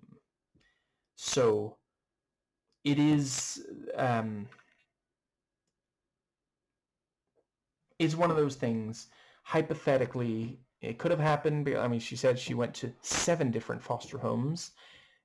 It's possible that at least one of the foster homes was eventually exposed for child abuse, and that's why she was moved to another one. It's also possible that they didn't want to have her there anymore. There were some other issues. So it's possible that it's true about tuna. And let's see. Yeah, and they do the, secret club, crossing their fingers. And let's see. Yeah, so the music cue. I'm not certain if it's the exact same one or there's maybe variations on it, but, there's at least one music cue that is underlining the mental health, issues. It sounds like there's a whispering voice for at least one of the instances, and I think it's whispering words over and over, which, like, that's a decent way to get across, there's lies being told here. And yeah, one of the times, the parents leave, and now it's just the nanny and the kids. Or I guess, yeah, let's see. Maybe Emma's in school at that point, so it's just the baby at home with the nanny, and, ideally the nanny's gonna, mother the baby, but instead she just lets her cry. And I have to admit, that was genuinely inspired so they've already demonstrated, you had the thing where it's that little thing that I'm not sure what it's called, but you say something to it and it repeats it back, which, like, obviously, yeah, small children might love that. But then when she's being left there to cry, it feels like the toy is fucking mocking her, like imitating her crying. Like, god damn, that was twisted. And it's one of those, it's without going so far that we're just like, okay, stop the movie, this is unacceptable, you cannot do that. with a small child. And I'm very happy that I know enough about filmmaking. There's no way that they actually let that baby cry for a really long time and left it there in distress. So yeah. But yeah, and she just, she stands up and she just walks away, like, Jesus Christ. And we know, that's what she does. During the day, the baby is left to cry, and that can really hurt the baby because they never actually catch her and make sure that she does do it. So yeah, she spends all this time, talking to Emma in a room by herself and splitting the family, furthering the divide between mother and daughter. And yeah, the thing about like, oh, are you making my daughter gay? That's not quite right. But she is right that there is something going on, and that's the thing. Like, she's not as wrong as she appears to some of the other characters. She's misidentifying exactly what it is. And yeah. I think that does bring us to the, let's see. Does that get us to the fireworks, maybe? I hope you haven't been watching this entire video thinking, when is he going to get to the fireworks factory? So they're watching the fireworks, and she's like, hey, let's go over here. Oh, yeah, sure. We're just going to go over here. And the way that it's, so I mentioned there's some choice shots. This was one of them. I mentioned that in the spoiler review. It's out of focus, but we do see, so it feels like Caitlin is watching because she's a little uncomfortable, but it's like, yeah, she keeps second guessing herself. And it is definitely like, it is important that we encourage listening to people with mental health problems and children. The movie's also, acknowledging that, and that women trust their instincts. It really sucks that there's so much misogynistic propaganda under patriarchy and capitalism. There's a number of powerful people who realized, if women are trusted, then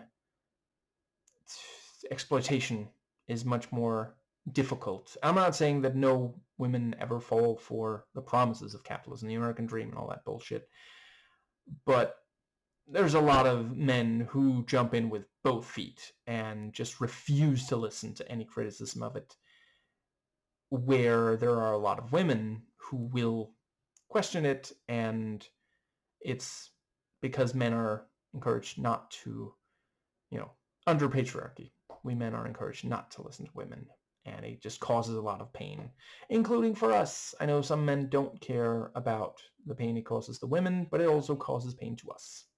Patriarchy harms everyone, though women more so than men. But yeah, moving on. So yeah, and then, in the middle of the night, or middle of the night, whatever, later in the evening, we hear, yeah, and there's smoke, and where there's smoke, there's fireworks, and we have and I love that Polly, both for her character and for the writing, and so, she says, I'm so sorry, Caitlin. I bought it for her when we were out there.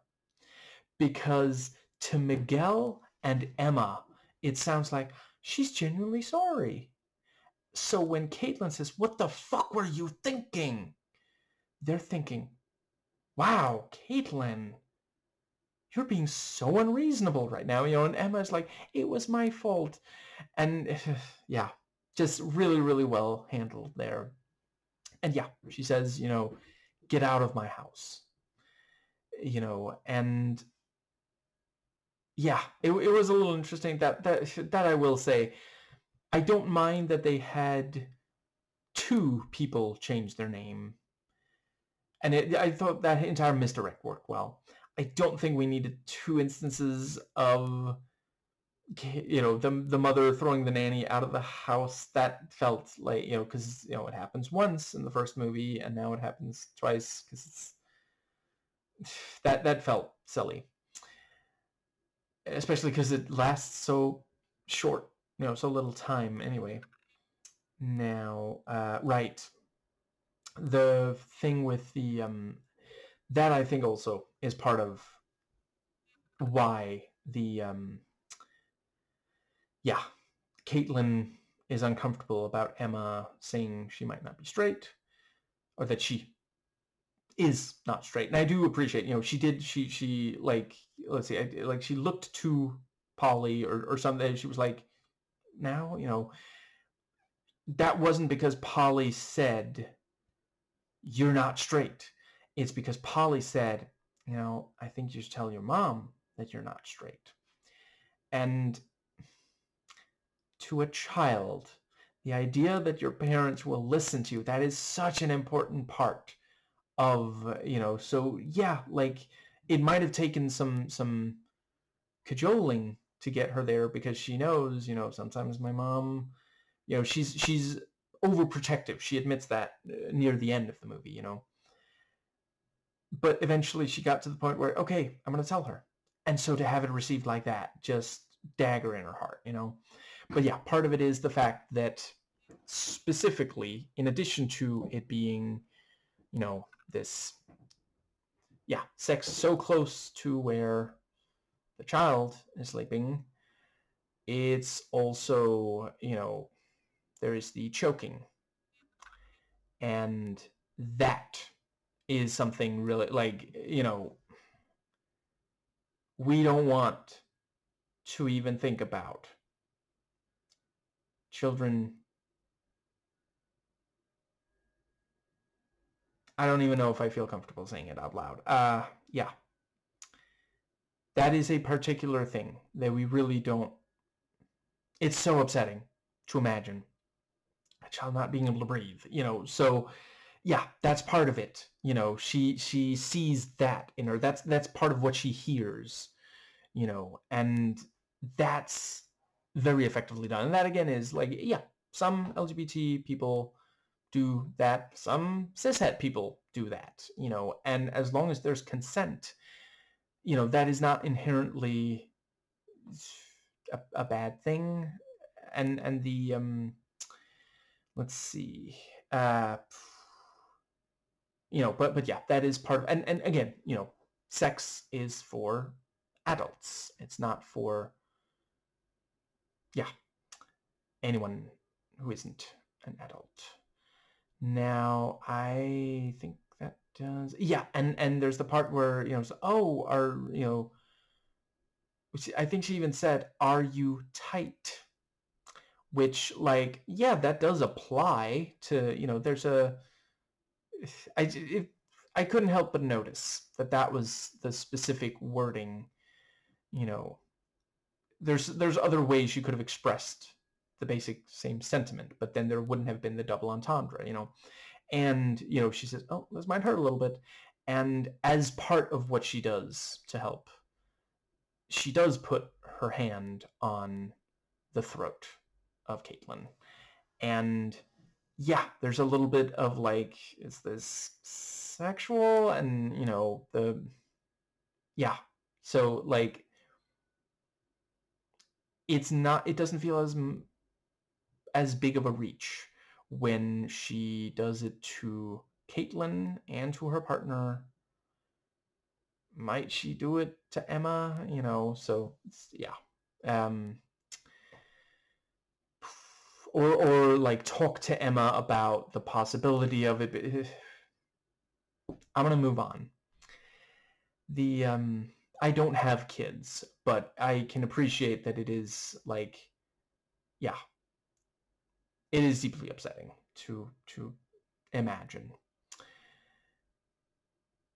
Let's see. So yeah, you know, and you also have the thing about, you know, I think it's, yeah, Miguel says, where is Polly gonna go? And in front of all three of them, Caitlin says, "I don't care." That feels very, because like the other two think, the other two members of her family think that Caitlin is, overreacting by, even before she says get out, but then to also have her say, she doesn't care. Because like she moved out of her old place, she moved into their home. How is she going to get a place at such short, you're supposed to give the other person a little bit of time to find a new place, and there are places in America where you don't have to, because they just don't give a shit about the people that they leech money off by doing minimal work themselves. Cat Black did a really, really excellent recent video. I think it was called 3 Stories of Greed, about, that was one of the things going on there. Anyway, where were we? So she goes, and I think that's when, let's see. Oh, I might be mixing up at least some of the order. Anyway, so yeah, Stewart, you have, I thought it worked really well. The thing of, oh wait, is it when she invites her back? Yeah, you have the thing about, she says she just feels so sure about this, and Miguel says you have to consider the possibility that you're wrong.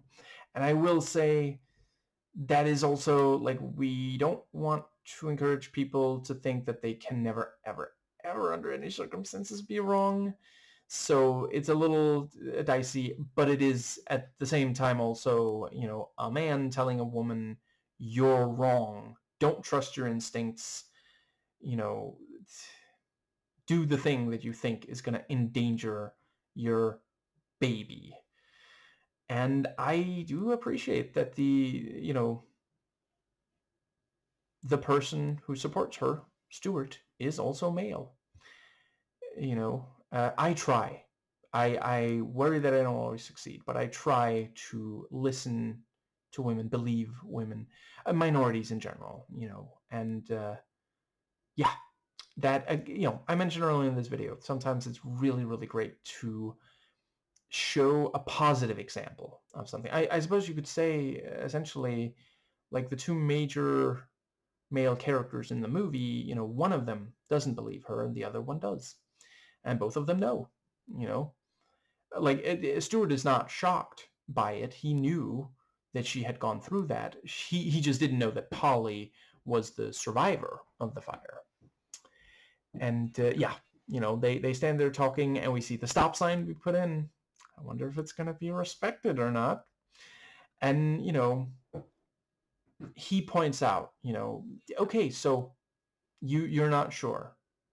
We could check, what's the, like, maybe we find out that there's nothing wrong with her, and then life goes on, but we should check. And that is the thing, like, under patriarchy, women are discouraged from, making big active decisions like that. There are a number of misogynistic men, some of them fucking coaches, who will literally say, it is bad if a woman has independence. Do not marry a woman who has independence. So yeah, I am not saying that women can't act without us, but sometimes, for at least some of them, it is really great when we can encourage them. Like, obviously, listen to them. If she doesn't, like, don't be condescending and say, oh, you go girl, you can do it. She's already made up her mind, but if she, because they're very clear in this movie, in this scene, she does still kind of think that Polly, there's something wrong here, but she's like, maybe I should just let it go.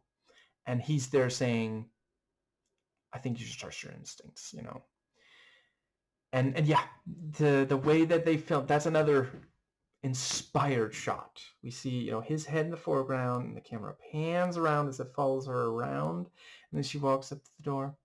Hi. She says that a lot. And, you know, he's like, you'd like your privacy, wouldn't you?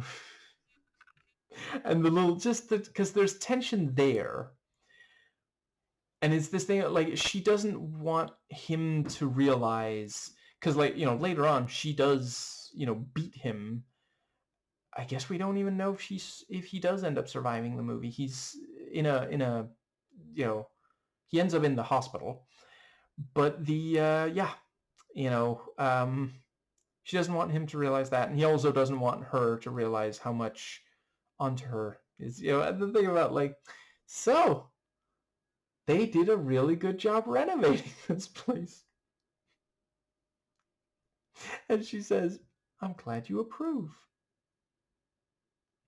Just wonderfully, you know, this little biting kind of just like, yeah. I think that does, yeah. And so, you know, he goes home, he empties the, you know, her trash, and I appreciate, you know, I feel like I heard at least one person say that they thought it was a little much that, you know, he 23andMe's her there. But yeah, I mean, they needed something. So let's see. And I will say, you know, I mentioned that in my video on the original. It is very contrived that suddenly it's just like, oh, this is the, you know, this is Mrs. Mott, you know, because she's like going over, you know, housing listings, and it's like, wasn't that place already being sold? Because that was months ago that the death happened, you know. Yeah, I do think it makes more sense that it's this way that it happens. And let's see. Yeah, and so there's some texting, and, you know, Polly want a cracker, so she goes to Stuart. What? He's white. And yeah, very nicely done on, you know, he's like, so do you want to come in? And she's like, why don't you tell me what this is about? You know, there's again that bit of tension, and like, we the audience are thinking, don't let her in, you know, she's dangerous. And at first it seems like he's doing something like, well, I guess, okay, ultimately he is still being, I mean, obviously it's a mistake, but the question is, does it make sense for him to do it? And I guess ultimately, yeah, he shouldn't have, as one might say, receiving a present that, anyway, yeah. But the but yeah, it's one of the movie's examples of, you know, Polly using the fact that, you know, yeah, she's taking advantage of people's trust. I think the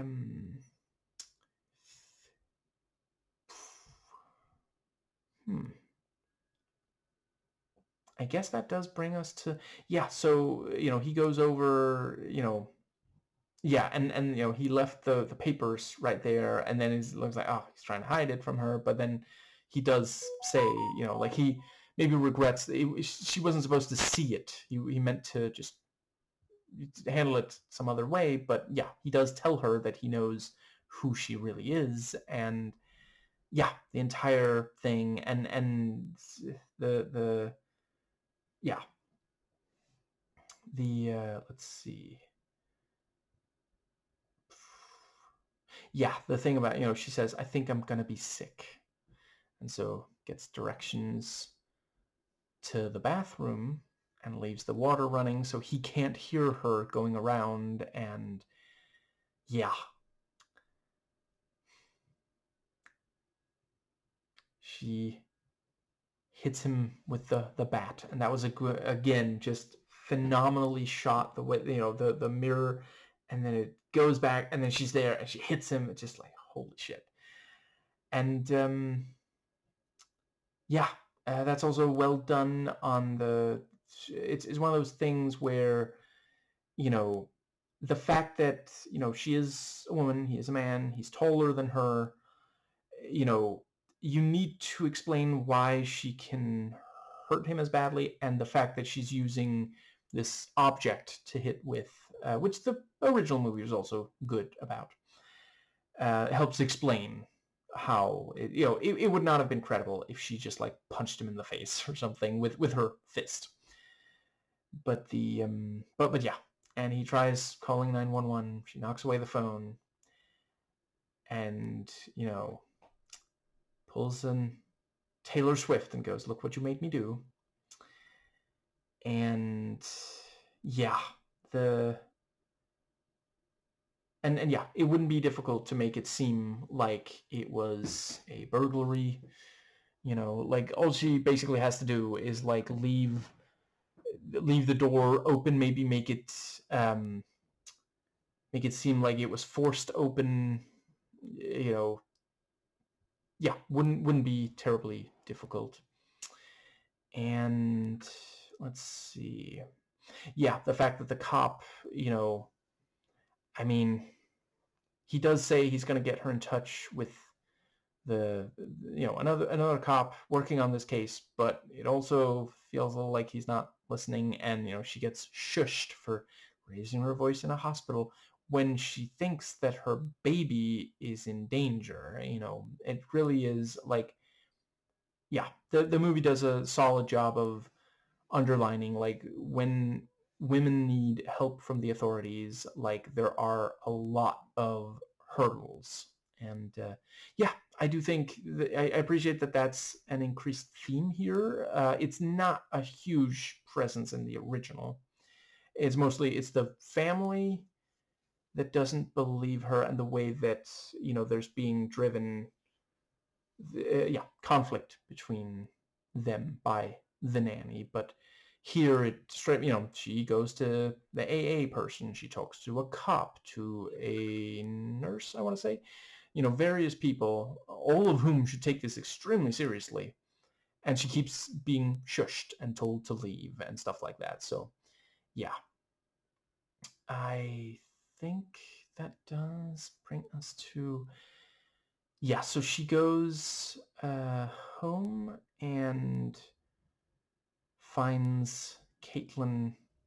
Sorry, Caitlin finds. I hope I'm gonna get some more sleep soon.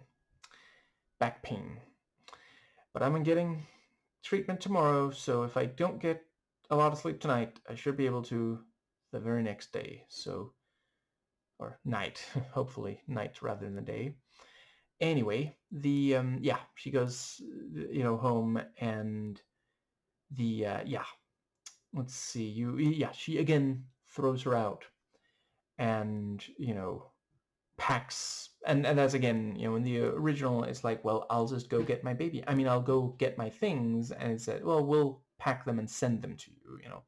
And here Caitlin packs, and the let's see, yeah, the, let's see, what's the other thing? Honestly, just so I don't forget, I want to briefly say, so yeah, she says, you know, she calls and says, hey, I've been having this weird reaction to my medication. And, you know, the, yeah, person on the other end says, well, let's half it for a while, see how that works. And Caitlin says, one comment and you're ready to change, you know. And that's, again, obviously, that can sound really, like, you know, there's people who would say, well, I mean, the other person's just trying to help, you know, medical professional of some kind. I'm not entirely certain, but it is also pointing to, like, yeah, there are problems in America and other countries where doctors sometimes way too readily jump to adjust medication or that sort of thing. And I think that does bring us... What was the other thing? Let's see. So yeah, and she ends up actually accidentally cutting her finger. Yeah. And let's see, there's the...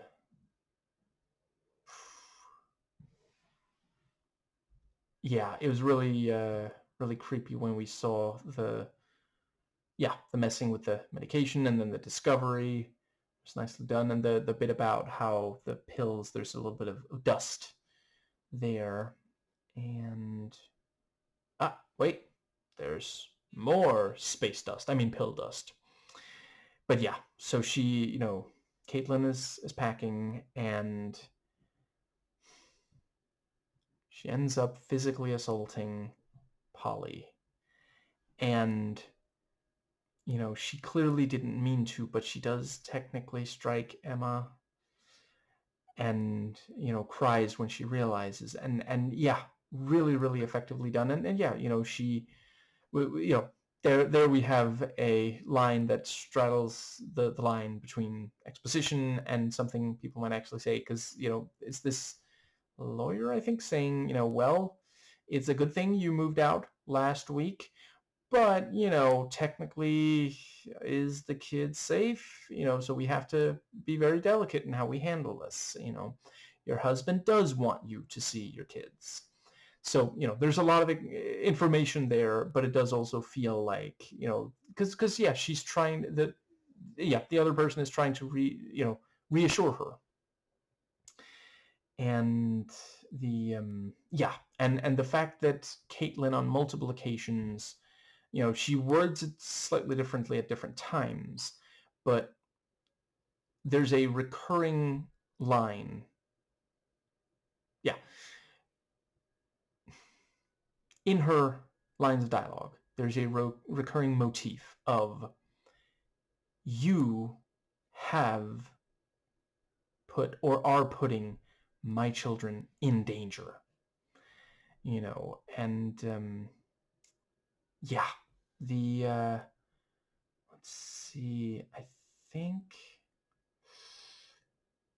Yeah, this one is more... There's more of the threat of physical harm to the children than in the original. The original, there's the bit where the... let's see, it looks like the nanny is about to smother the baby. Other than that, she doesn't tend to... the things that are dangerous don't tend to be right up against the actual children. It tends to, she strikes multiple adults with heavy objects and such, but not children.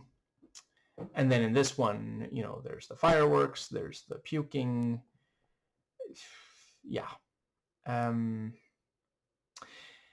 think that brings us to the... Right, it was also really upsetting when Polly is sitting, in the bad neighborhood inside, and she's like hitting her head against the wall, like, yeesh. I think... So one of the most violent things we see in the movie is the full body burn, and I think they show just enough of it, like it's several seconds, spread across different parts of the movie. I think it could easily have gotten to a point where it's just like, okay, this is just fucked up, And it could also have been that there was so little of it. I like the fact that we see it as one of the first things. We see the house on fire, getting on like a... Is there a saying for that? And yeah. And we see, we hear the screaming from inside, and then we see him on fire, and it's so fucked up. And we spend the rest of the movie thinking that that's going to happen to them as well. And then when we realize it's not that she's... Like, basically Polly is not intending for that to happen, but she's motivated by the fact that it did happen once before. It happened to her, not because of her. And that bit of subversion, it's important for that, in order for that to work, it's important that we don't forget the visual of the man on fire. Not to be confused with the Denzel movie. And I think that does bring us to the, let's see. I guess that's the baseball game, huh? I think that brings us to the baseball game. So, was it baseball? Fuck me. Sports. Sports ball. And, yeah. The thing about, so, the, yeah, the baby's at home with the babysitter. There shouldn't be a problem there, right? And, yeah, Miguel, Emma, and Caitlin at the game. And I really appreciated, there were a couple of things there. Like, I thought, oh, this is the part where, Emma, there's just this conflict for no good reason. I really do think I appreciated, so, earlier in the movie, Emma said, I need my space. And that's such a good, because like at age 10, yeah, I can believe that she's old enough to appreciate, because like, very small children might just scream, before the child learns proper language, like words, I mean, but by age 10, I could believe that she understands, because that is what's going on. It's not that, yeah, she does at one point also say, I hate you. But it's not that she just, yeah, she needs space. Her mother is mothering her. She's being overprotective, and yeah, let's see. Yeah, it's a very credible conflict. It doesn't feel like either mother or daughter are just being impossible, right. Also because after, Caitlin says, I understand you need your space, and I want to give you space, but you cannot talk to me like that, and that is like, I do not envy parents that part, because like I understand. I have tremendous respect for those who do, yeah, who are really great at it. Done well, parenting can be a heroic act. Done correctly. But yeah, how do you find that balance? Because like, yeah, you also have to be sure that the kid does, like, this is her mom, she has to do, there has to be a certain level of respect there. So yeah, very, very nicely done on making that. But yeah, so Miguel goes to get them seats, and then it's just mother and daughter, and Emma faces away from Caitlin at first, and we see like there's still swelling a week after, so that was not nothing. And like, we understand that she didn't mean to, but Emma has been, feeling, there's been so much conflict between them recently. Emma maybe thinks, at least in the moment and for a few days after, that her mother hit her on purpose, and it wasn't just like a nothing hit either. Like, she fell from being hit, so yeah. Let's see. Yes, yeah, and she, I really appreciate, we need more stuff like this in media. I'm really glad how much we've gotten in recent years. There was so long where it just wasn't there. She actually says, you know what, you're right, I'm sorry, I made a mistake, to her kid. There's so many parents who just cannot do that. And like, listen, it is so frustrating when you know that at least one of your parents knows they fucked up and they just won't say it. It's, yeah. Like, I remember being a kid and like, I didn't want, like, I didn't need,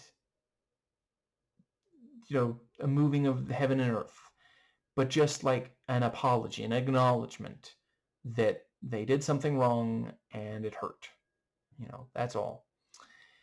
Anyway, I think and let's see, you have the thing about, she says, I grew up alone. And then, Emma says, you did. Or let's see, was it she was hurt when she was, God damn it, I don't quite remember, because she then says, Polly grew up alone. That's why she didn't have a family growing up. That's why she wants ours so much, And that's, of course, that's how Polly has framed it. And in a way, that is what's going on, but she wants Caitlin out of the picture, so, and that's something, there's a lot of kids, when an adult is friendly to them, they don't think about ulterior motives the way that a lot of us adults might more suspect, And let's see. Yeah, so she... Right, and okay, so in my video in the original, I talk about how a lot of this movie would be different if they just had cell phones, and in this one they actually do, because there's texting, there's, Googling, what does this symbol on my pills mean, stuff like that. So yeah, appreciate them including that. It allows for more complexity. And yeah, fucking with someone's medication, that is such a fucked up thing to do. And that is something that there are people who have done, so yeah. Let's see, I think, does that pretty much get us to, yeah, and yeah, the fact that Emma, she does want them to reconcile, so when she hears her mom say that, she empathizes with her, and then we realize in retrospect, oh, she was kind of empathizing with almost equally with both of them, huh? She wanted all of them to be a family again, so there at the end, she's keeping Polly alive by telling, and obviously she's going to spend a lot of time with that baby, and I'm afraid Rosie, was that her name, or was it Josie? But, she's going to keep the memory of Polly alive, and there might continue to be conflict between Caitlin and her daughters, because, like, there's going to be long-term consequences of all those days where, she was just left to cry during the day, the baby. So, yeah, I think that does pretty much get us... Yeah, so, we have the... Right, yeah, because that's when... that's when Caitlin finds out about, oh, this is, Polly is Jenny. Rebecca, sorry. Caitlin was Jenny. Yeah, and she leaves, and very nicely done on, this is one of those things where the timeline could get really, but Miguel and Emma walked to the school, or wherever it is she's engaging in sports, whereas, because they live nearby, whereas Caitlin drove, because she was, she was not at the exact same place. She left for a week or so, and that means that she's able to get home quicker, and thus there is some time there, because, like, Miguel would not have thought that they would have to suddenly very quickly get home. They live in a safe neighborhood.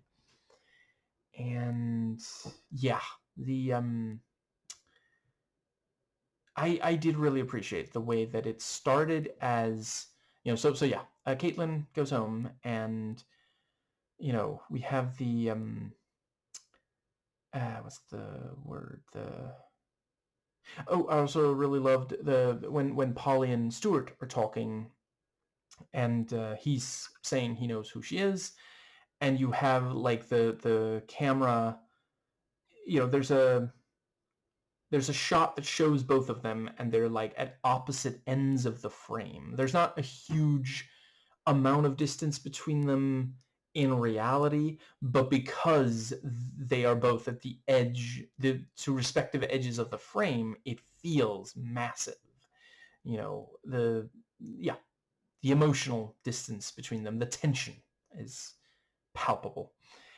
And but yeah, so she goes home, and at first she apologizes. She doesn't say that yeah. And I guess I have said pretty much everything that I had there. I think one of the only things left before the climax kicks into high gear is that it is true that there are a number of people, if they lose a parent at a young age, they can struggle to not turn their lost, the person they lost, into a saint who never did anything wrong. So that's why it is so, she cannot accept it. But Polly, I mean, that her father hurt her. And I think that does cover, right, and the fact that yeah, sadly, there are a lot of cases where a child telling authority figures that they have been abused in some way, a lot of the time that's just not taken seriously, and it's a huge problem. It leads to so much trauma. And the yeah, and the thing about, I saw you that night, which is very nicely done, because like, yeah, we saw someone there at the start, and we assumed that was Polly having just set it on fire. And I think there's a chance that the person we saw was Polly, but she wasn't. Right? Did they even? They might have even showed the face of the actress playing adult Polly. I forget, but which was also, yeah, that made us think, oh, so this happened recently, but no, it happened, was it 20 years ago or something, But but yeah, she was standing there watching the house burn, but it wasn't because she, started the fire. And right, and she was even holding, was it like a stuffed animal or a toy or something, like genuinely, they really underlined she was just a child, But yeah, she, yeah, and she explains, and we get, it is a variation on the monologue from the end of the original, you know, um, your husband will be fucking me, and that stuff.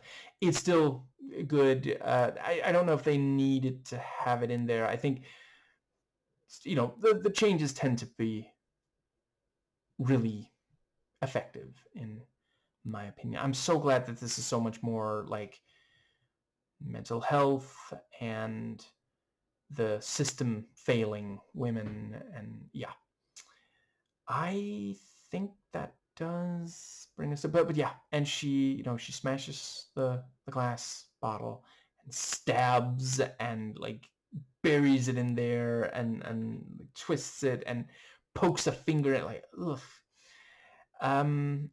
It is one of those things. I don't think they needed to have her drink a glass of water that Polly. I mean, I guess.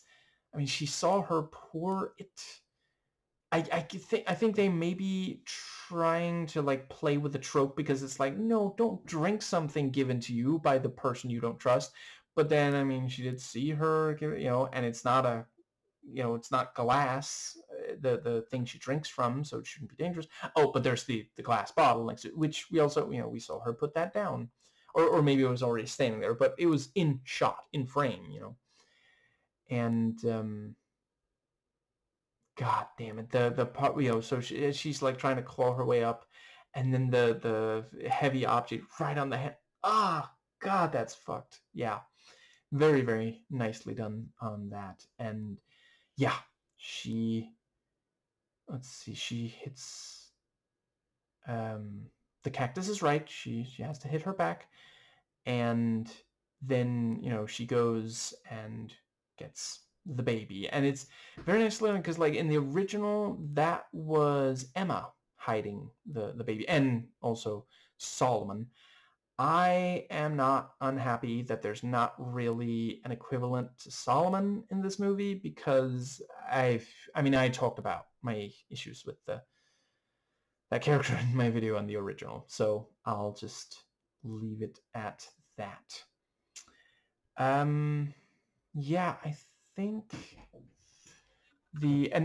so where that one was in part saying, hey, the fact that some people are, yeah, Peyton uses the R slur around him, and to his face and such. The fact that some people have these learning disabilities doesn't mean that there's like something wrong with them. And I feel like this movie is trying to do the same for mental health problems, and it's Caitlin who has them instead. But yeah, so yeah, she grabs the baby and runs out to the car. I wonder if Andy No saw the scene, would he say that she was using the baby as a human shield? And I appreciated that, we spend several seconds on her strapping into the car seat, because yeah, that I cannot put into words. Like, this movie would have, it would have been incredibly fucked if the baby was hurt there in the ending. But yeah, and it's this thing of like, from what I understand from a number of parents, those, child, yeah, baby seats in cars, they can be really annoying. Like, oh, wait, how am I supposed to make it, stay put, and all this shit, and it can take a little while, not like forever, but and so to have it also be a source of tension, because like she's still in there, she's not dead or anything, and Caitlin gets in the car, and again well, let's see, was it that, did she run into shot, or was it the camera moved? I forget, but suddenly she's there and she's like smashing the windshield and like jumping on. It's like, holy shit. Yeah. And the yeah, and the car, yeah, not car, the gate slowly opening, which is, again, in the original, the nanny is impaled, well, not quite impaled, but she, lands on the white picket fence, and that kills her. And now here, it's a source of tension instead of the thing that resolves the conflict. Yeah, like the fact that these things open slowly can be a good thing. It can be safer that way. But yeah, they're not made to help people who are trying to make a quick getaway or something.